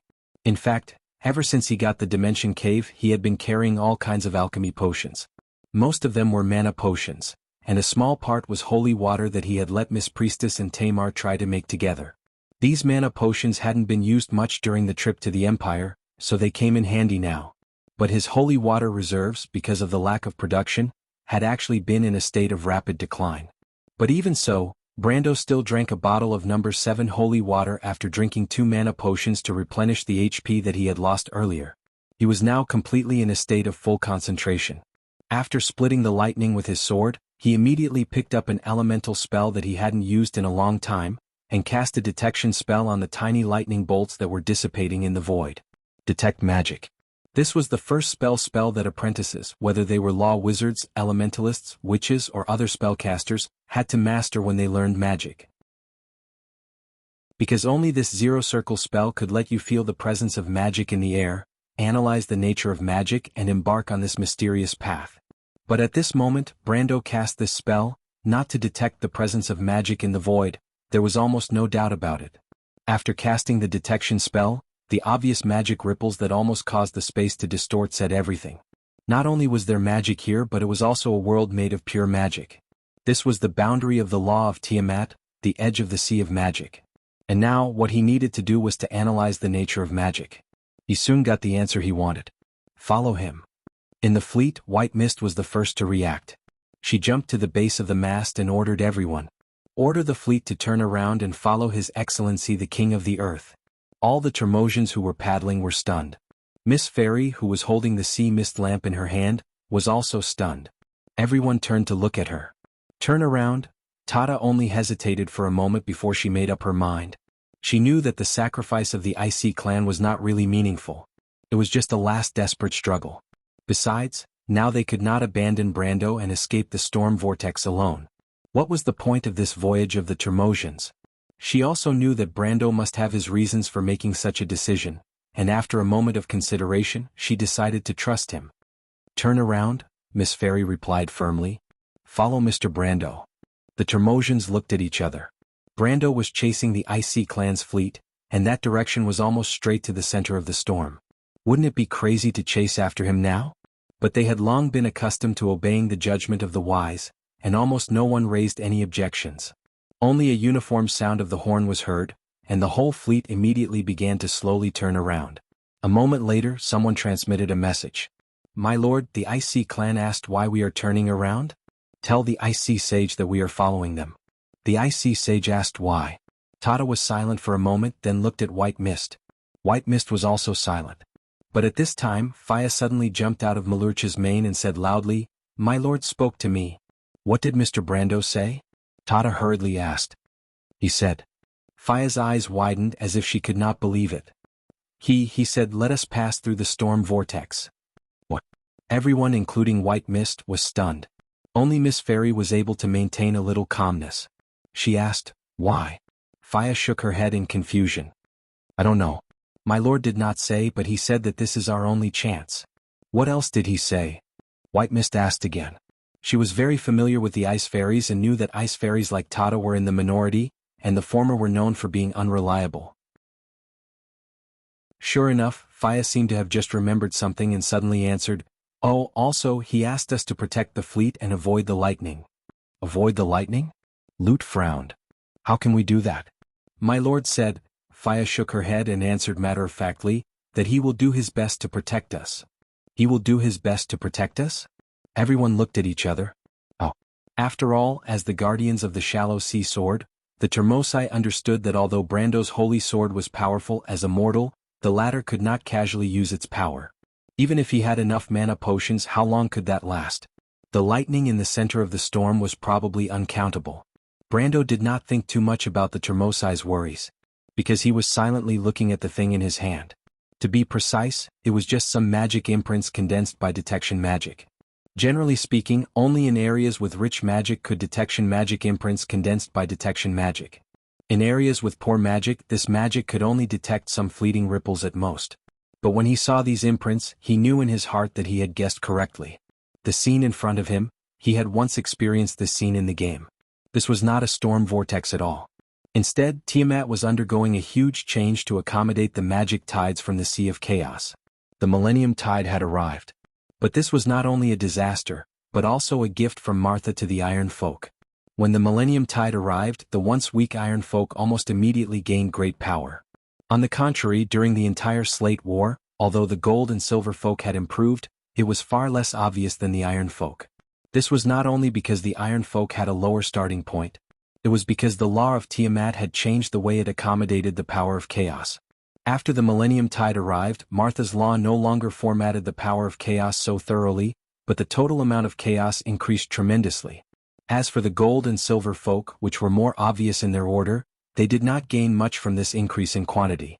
But the iron folk, who had more of the dusk bloodline and were not so perfect, benefited from this upheaval and completely rose from the history of the continent.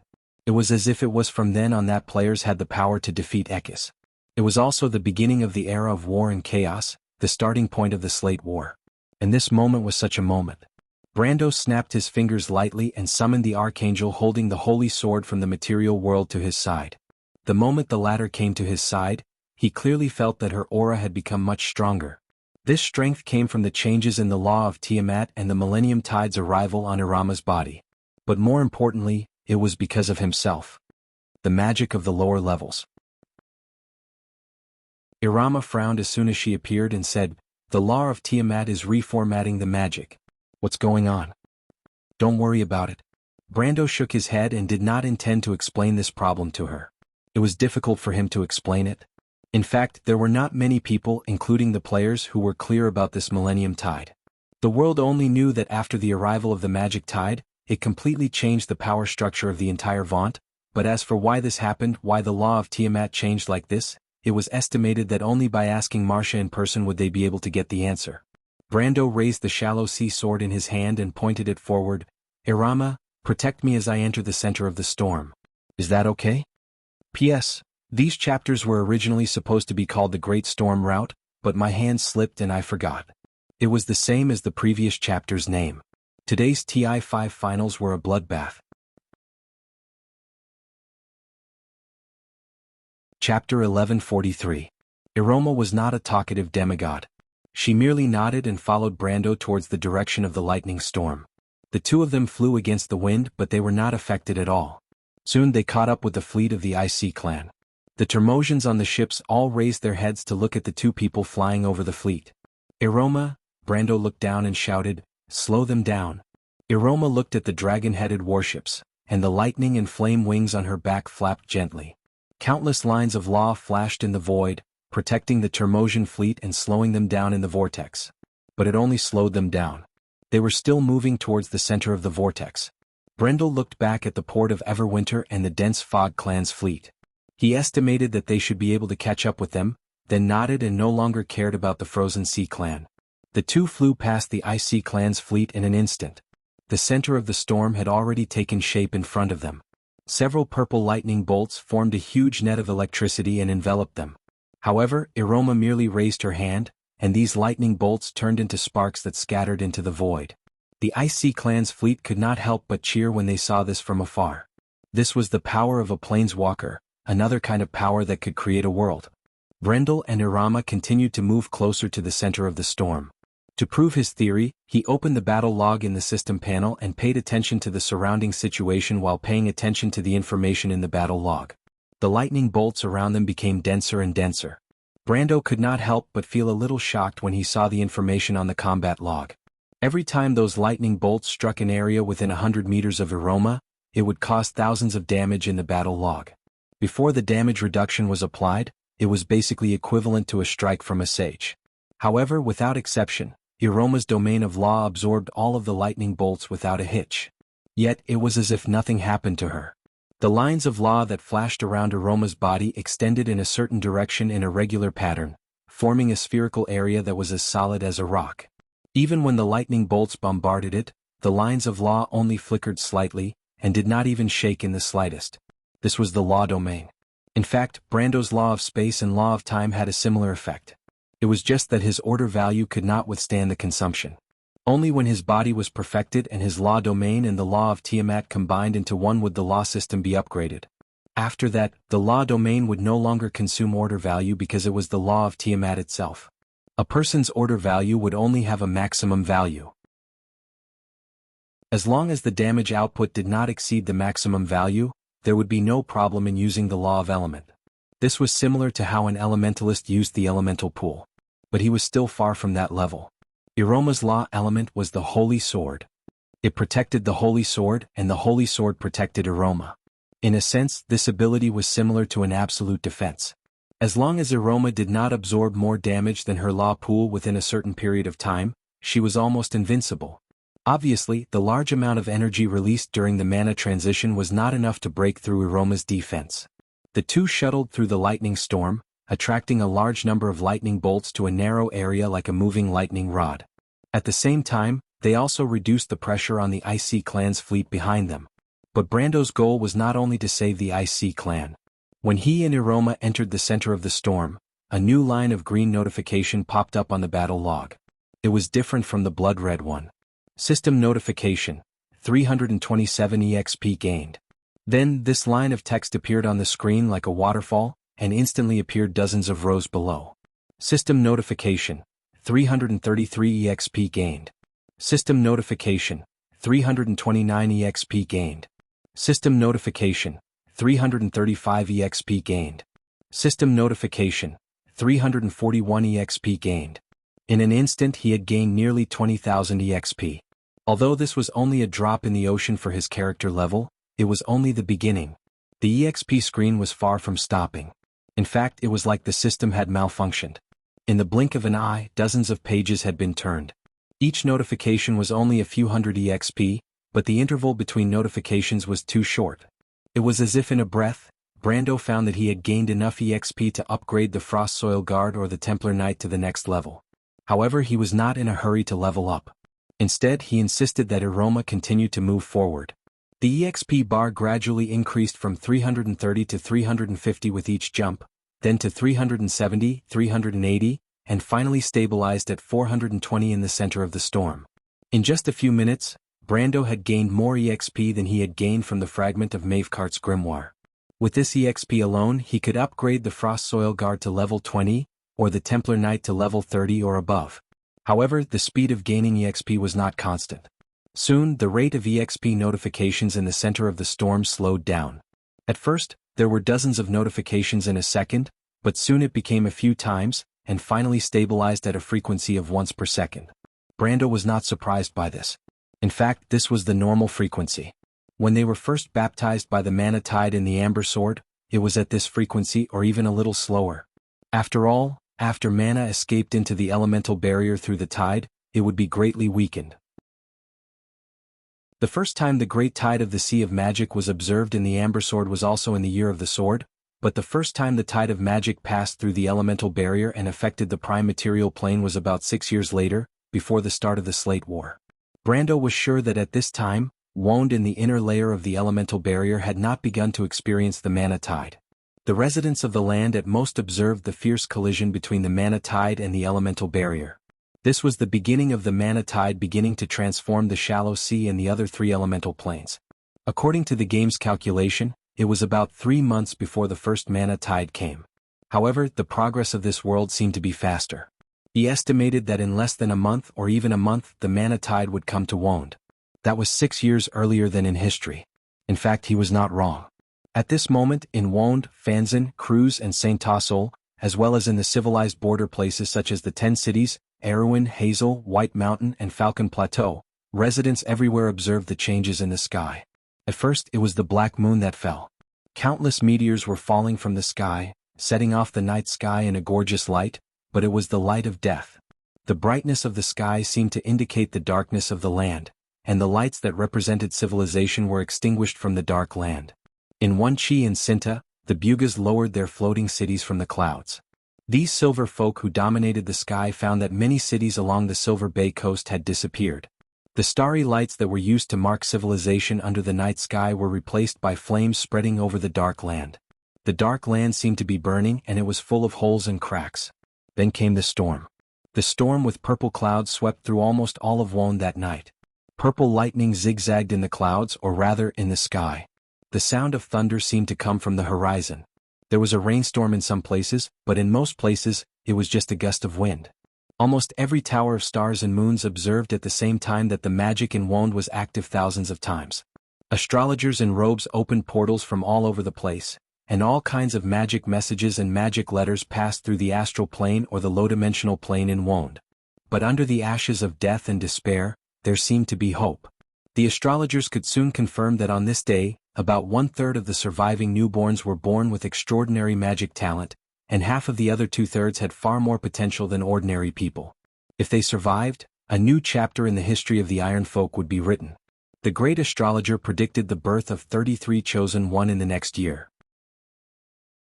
This was an unprecedented number, and they were called the Iron Folk. The astrologers decided on the name of the next year that night, the Year of Sparks.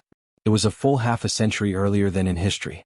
In this year in history, Misha was killed and the wizards started the Slate War.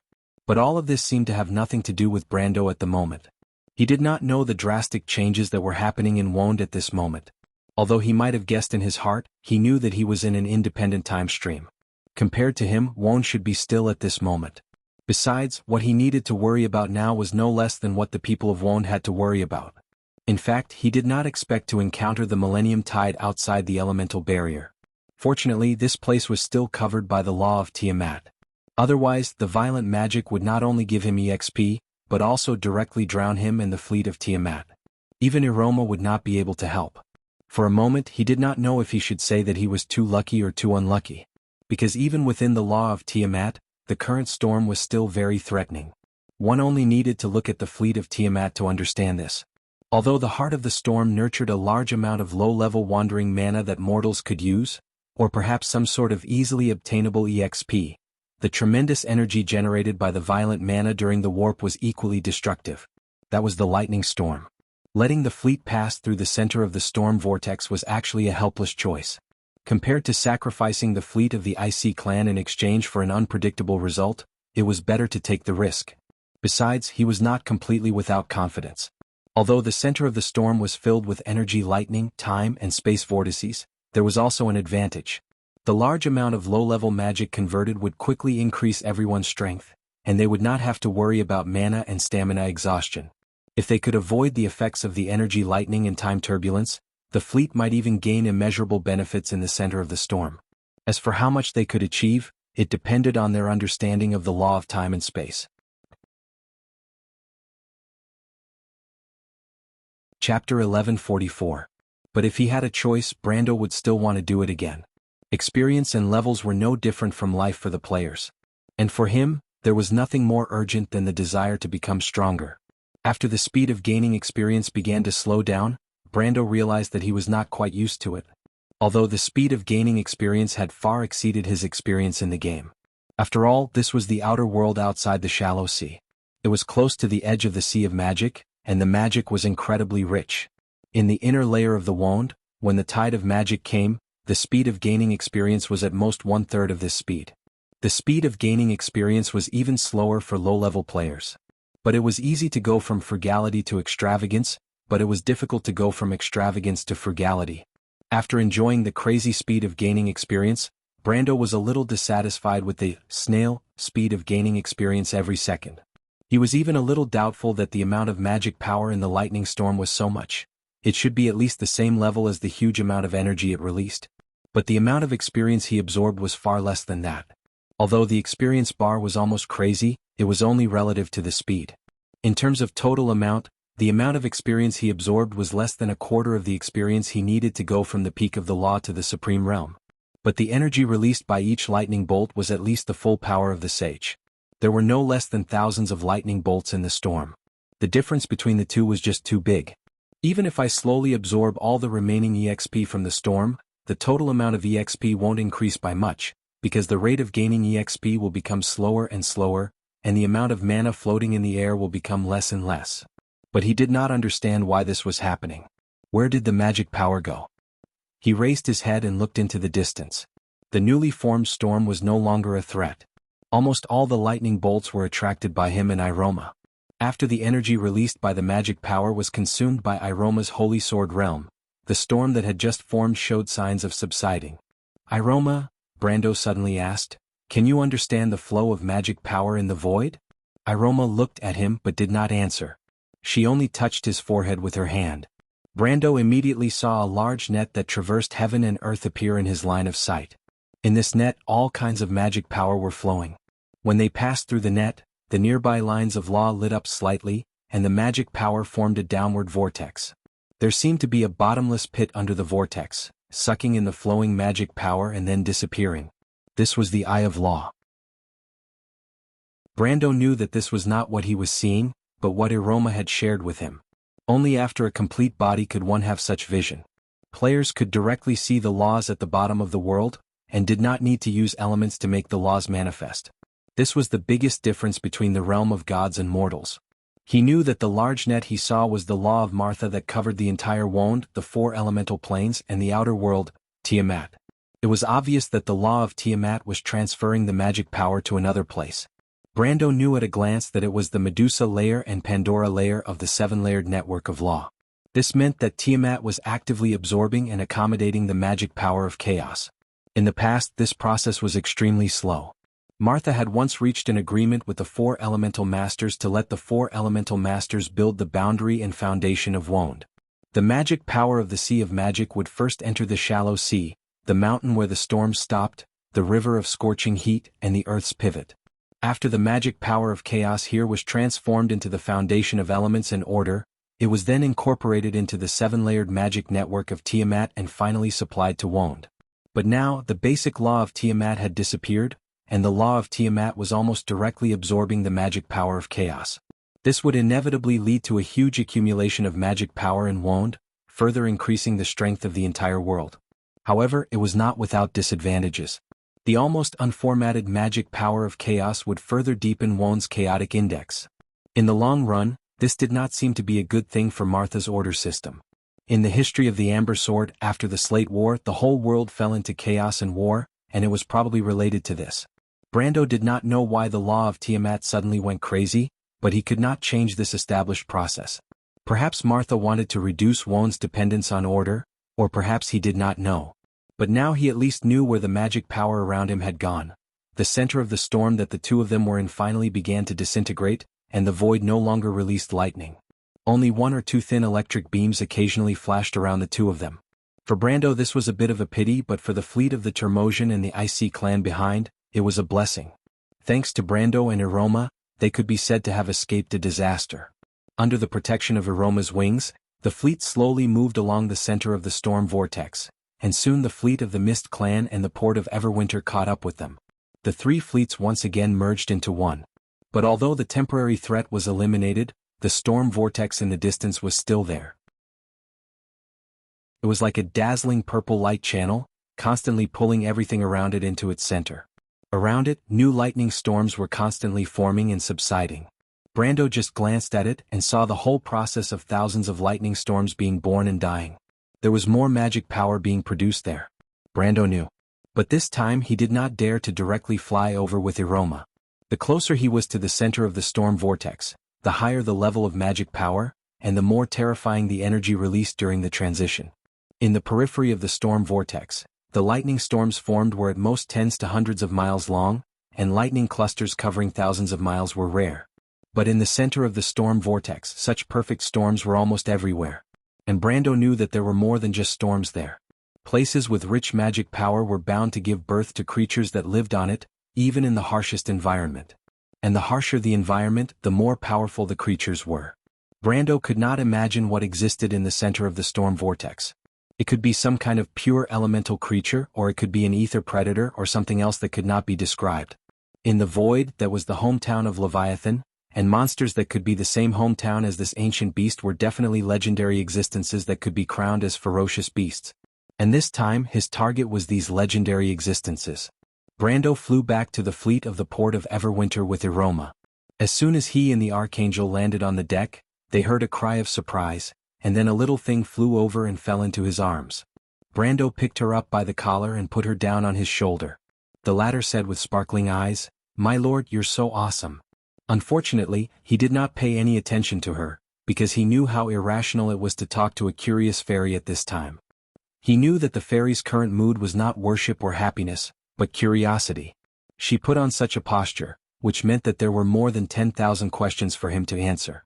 Brando was not familiar with fairies in the past, but since he came in contact with Aunt Tanya and her group of light fairy friends, he knew how to deal with these little guys. Sure enough, Fyeth, who did not get a response, immediately pouted her mouth in grievance. Brando soon saw White Mist and Tata. To his surprise, the spirit of the ancient witch did not complain about his previous actions, and neither did the fairy. Instead, she expressed her gratitude to him on behalf of the IC clan. "I thought you would at least criticize me." Brando looked at the two ladies and asked curiously. White Mist shook her head. You are the one we think Lady Martha has chosen. If you can't even understand this, then we don't support you. Since we have chosen this path, we will not be overcautious. Mr. Brendel, Miss Tata spoke up as well. If you fail, then it's our failure as well. But this kind of hope is not even 1 out of 10, and there's no possibility of success. We're all gamblers right now, and that's all. Gambling with the fate of the world? Brando could not help but smile bitterly. This bet is really big. If the Copper Dragon Reto and his brothers were here, they would be crazy with joy. To be exact, it should be a desperate attempt, Lute replied. I don't like the word gamble, Flaming Blade's adorer. Sorry, Tata interrupted the conversation between the two and asked, Mr. Brando, should we now pass through the center of the storm vortex? As soon as she finished speaking, almost everyone, including the nearby Termosian people, turned to look at Brando, or rather, at the Planeswalker. In their impression, Planeswalkers were omnipotent, and Brando's performance was a perfect footnote for this image. Since there was an omnipotent Planeswalker here, his opinion was naturally worth paying attention to. This was what almost everyone thought except for the fairy herself. Brando nodded. How confident are you, Mr. Brando? Before we talk about confidence, Brando said, let's do something else first. Miss Tata, let the Ice Sea Clan, the Dense Fog Clan, and the Port of Everwinter retract the lines of law and let the magic from outside in. I will show you something. What? Tata was stunned, but if that's the case, it's okay, Brando replied confidently, trust me. Chapter 1145. This is incredible. This storm is actually formed by the release of a large amount of energy after the transition of magic to a lower level. Why would the law of Tiamat change like this? But this is not necessarily a good thing for Wand. Miss Sprite's tone was full of surprise. She reached out her hand and closed her eyes. It was as if she could feel the active magic elements in the air through her extended senses. When the Termosian removed the protective wall of the law near the ship, everyone on the ship could directly feel the impact of the 1,000-year tide of the Sea of Magic. Not necessarily for the Iron Folk, White Mist said. The higher the level of order, the lower the tolerance for chaos. This magic is full of elements of chaos, just like low-quality red wine full of impurities. However, it is precisely this kind of power that is most suitable for the Iron Folk. They are the final creations of the gods.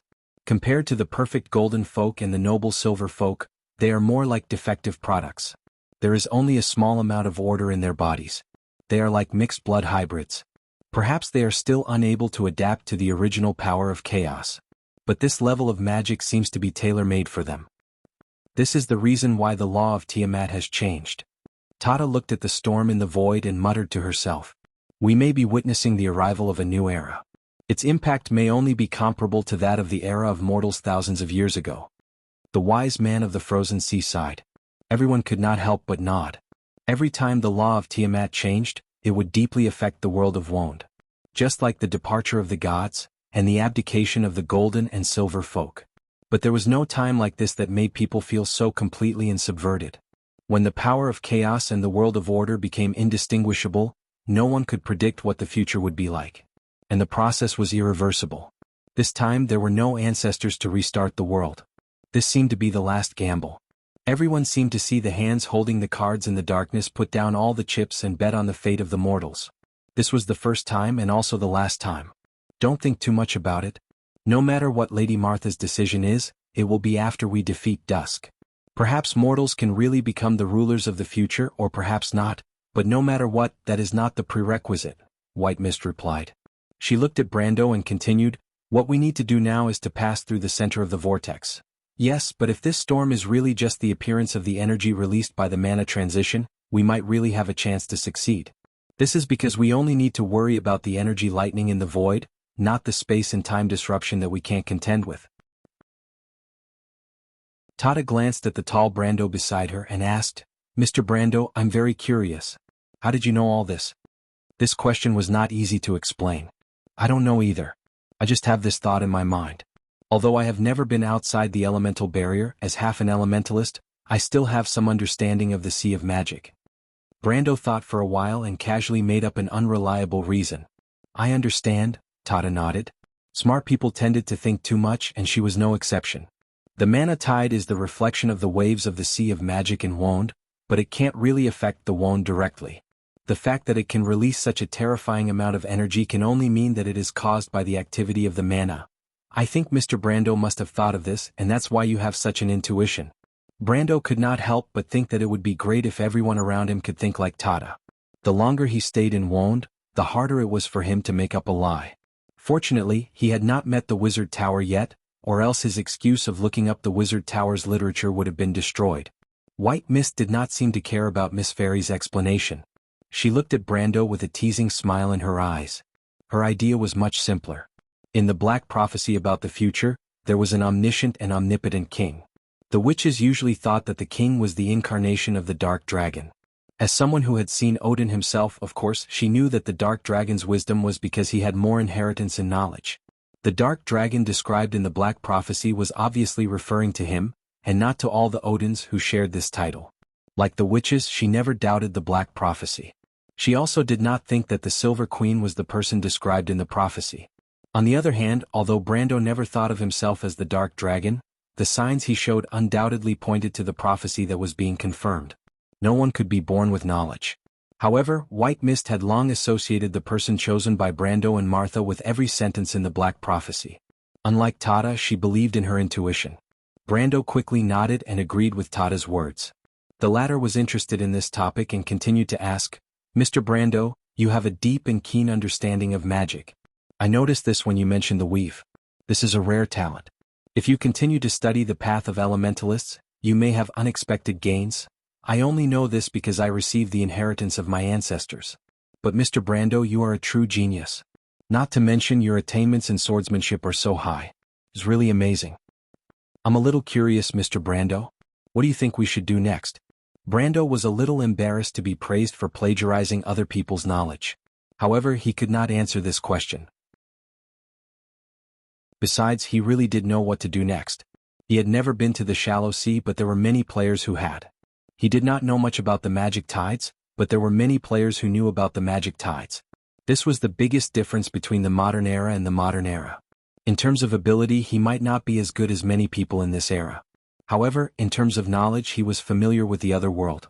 He could find a random person on the internet and they would be able to tell him a lot of things. He thought for a moment and replied, "This storm is formed by the transformation of Tiamat's magic. It's formed by the huge energy released when Tiamat transforms magic from a higher level to a lower level. In other words, it's not as scary as it looks.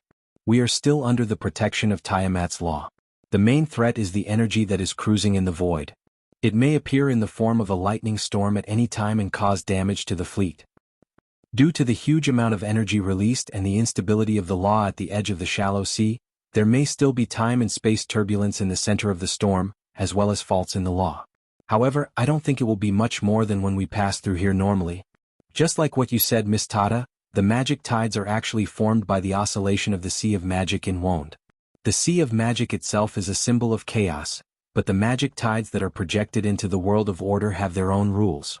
Let me explain the composition of the magic tides. It is actually related to the 7 levels of the magic network. Because the magic tides are, after all, a projection in the world of order, it naturally has the attribute of order in Wand. This is not the same as what many people have guessed before, that the magic tides are actually composed of chaotic and disorderly magic. Because of the influence of the law of Tiamat, the flow of the magic tides is very similar to the distribution of the 7 levels of the magic network. It is also divided into upper, middle, and lower levels, but the ones that determine the flow of magic are the opposite of the magic network. It is the top 2 levels. Scholars call this mirror-like structure the interaction structure, which means the interaction between the power of chaos and the power of order. Wait, Mr. Brando. Tada's eyes grew bigger and bigger as she listened to him. She could not help but interrupt him rudely. This was the first time the fairy was so rude, but she could not care less. Brendel's words made her feel like she was falling into a fog. Mr. Brando, you are talking about the composition of the magic tides, but how do you know the composition of the magic tides? Is this your guess? When Brando saw the look on the sprite's face, he knew he was in trouble. He was still searching in his mind for when the theory of the composition of the magic tides was proposed. Was it 376 or 379? He originally thought that the Bugas had already published the system they were proud of, But he did not expect that he would accidentally plagiarize someone else's work first. The key was that the time of this thing itself was too recent. He might remember the approximate time when something happened, but it was impossible to be precise to a certain point in time. In the past, this trick had not been exposed because no one looked into it. But in front of an expert, the problem was exposed. As a top master who specialized in the composition of the magic network and the nature of magic, Tata thought that her understanding stood at the forefront of the entire wand of this era. Even Solomon of the Bugas was at most on par with her. But Brando's words made her feel that she was behind the times. When Brando saw Tata's expression, he could completely understand her surprise. The magic tides was one of the most studied problems of wizards for thousands of years. Because there were too few things that they had mastered, and their understanding of the sea of magic was too shallow, this problem had been one of the most difficult problems in occultism since the War of the Holy Saints. Chapter 1146. This problem persisted until the Bugas collected enough data through the monitoring points all over the outer world. This was also the reason why the wizards were able to collect enough samples in a short period of time thanks to the frequent changes in the sea of magic after the Great Mana Tide. In his memory, it was around the year 375, which was the year of the flourishing summer leaves, or the year 380, which was the year of the spring dawn, that the Silver Tower of Craftsmen issued a crude system to explain the problem. This system was the famous theory of magical interaction. If the craftsman had published this theory at this time, Brando could have boldly stated his own conjecture based on this theory. After all, he was just a rookie, and rookies always have a lot of ideas. Coupled with his identity as the Chosen One, he might be able to convince the Termosians and Miss Sprite to believe him. Anyway, he knew that this theory was definitely correct. But the problem now was a bit bigger. He could not say that he had guessed the theory himself. It was conceivable that in his previous life, even an illiterate person would be able to use the gold-plated term relativity, without thinking. Anyway, at most people would think that he was arrogant and ignorant.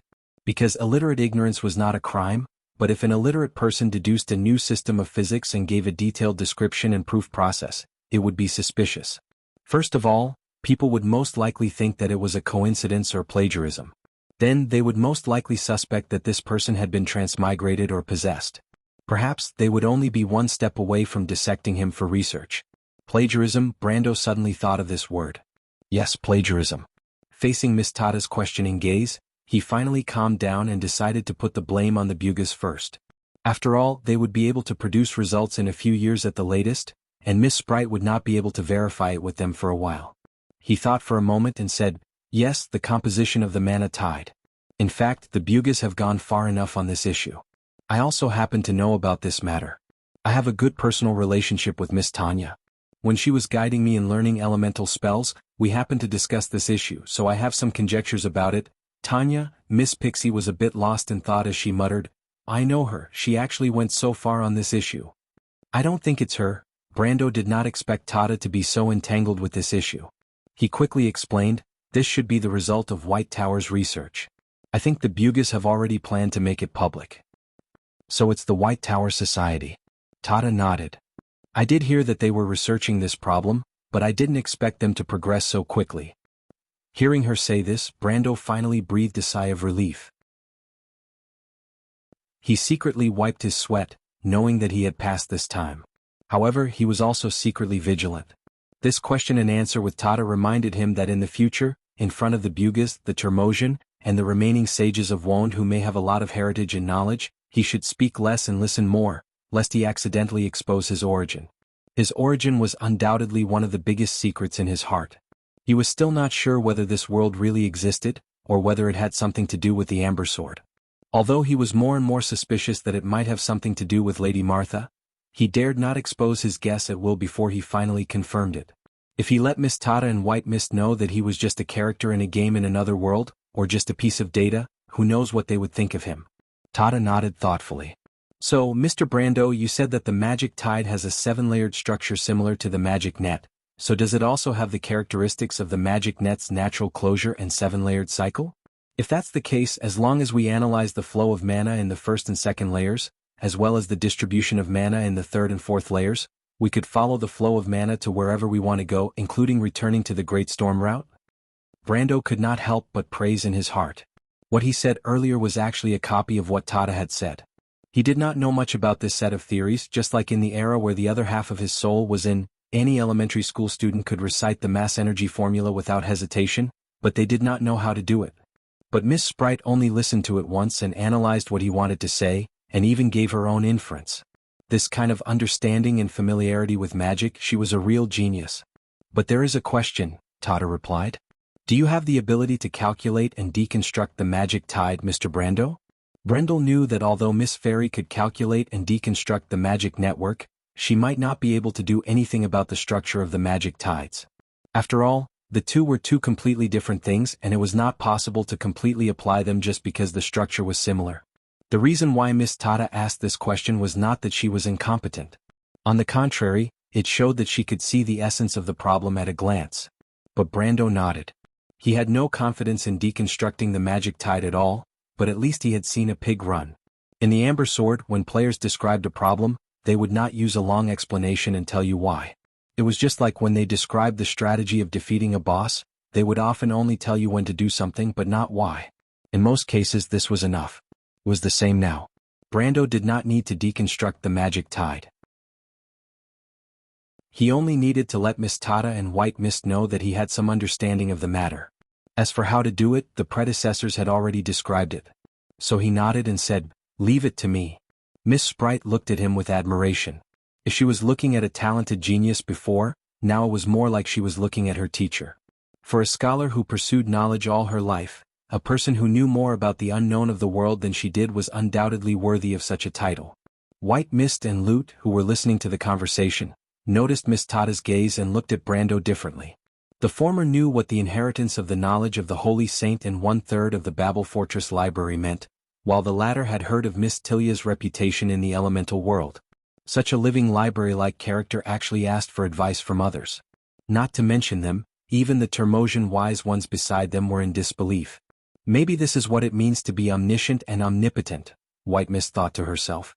But Brando was not as optimistic as they thought. He could not help but remind them, Miss Tata and everyone else, I have to say that I am not very confident. In fact, even if we know enough about the magic tide, it will still show its chaotic side from time to time. Because there are too many variables, when the time comes, we can only rely on Lady Martha's protection. Everything is full of chaos. Even Wone does not have absolute order.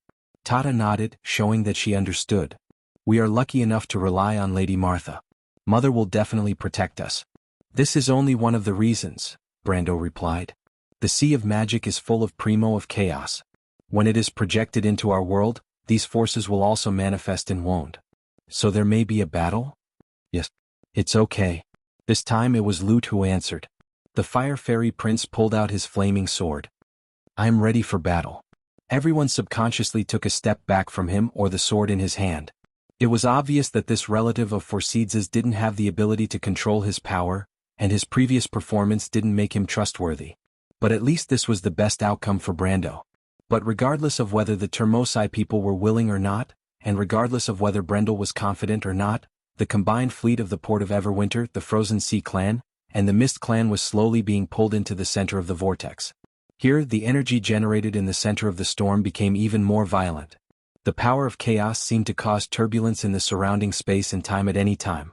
The gigantic lightning storm that they didn't even dare to imagine before was now as frequent as the heavy rain after midsummer. It would come at any time, anywhere. Fortunately, Brando still had Archangel Iroma with him. The crisscrossing lightning bolts in the void had grown to a frightening level, but Iroma was always the first to shatter them. Under its protection, the ship finally reached the core of the storm vortex. But here, the situation had changed once again. The first thing that posed a threat to the fleet was still the omnipresent lightning storm, but this time, the purple lightning in the void was no longer the same as the one that had zigzagged for miles. Brando only saw countless flashes of lightning flashing from the surrounding void turbulence. They intertwined with each other and formed an overwhelming electric net, covering the entire fleet. There was no description of this terrifying lightning in the Amber Sword's guide, or rather, the author of the guide did not think it was worth describing. The existence of such lightning in the magic tide seemed to be a matter of course. If you can't even deal with it, what's the point of coming here? But the author of the guide obviously did not take into account the situation like Brando's. Or even for the players, even in the most desperate situation they could just revive and start over. It was not worth writing a guide specifically for this. But at this moment, behind Brando, Iroma had already warned him. Obviously, the lightning here was not something it could easily deal with, or even if it could break it, the fleet would still have to pay the price. Brando knew that it was time to fight to the death. You're tuning in to the Han Li's Wuxia Chronicles YouTube channel. We're so grateful for your support, and don't forget to subscribe to join us on this incredible journey through captivating stories. Your generosity through donations truly makes a world of difference, as it's the primary source of revenue that allows me to expand and enhance this channel for you. Thank you from the bottom of my heart for being a part of this adventure.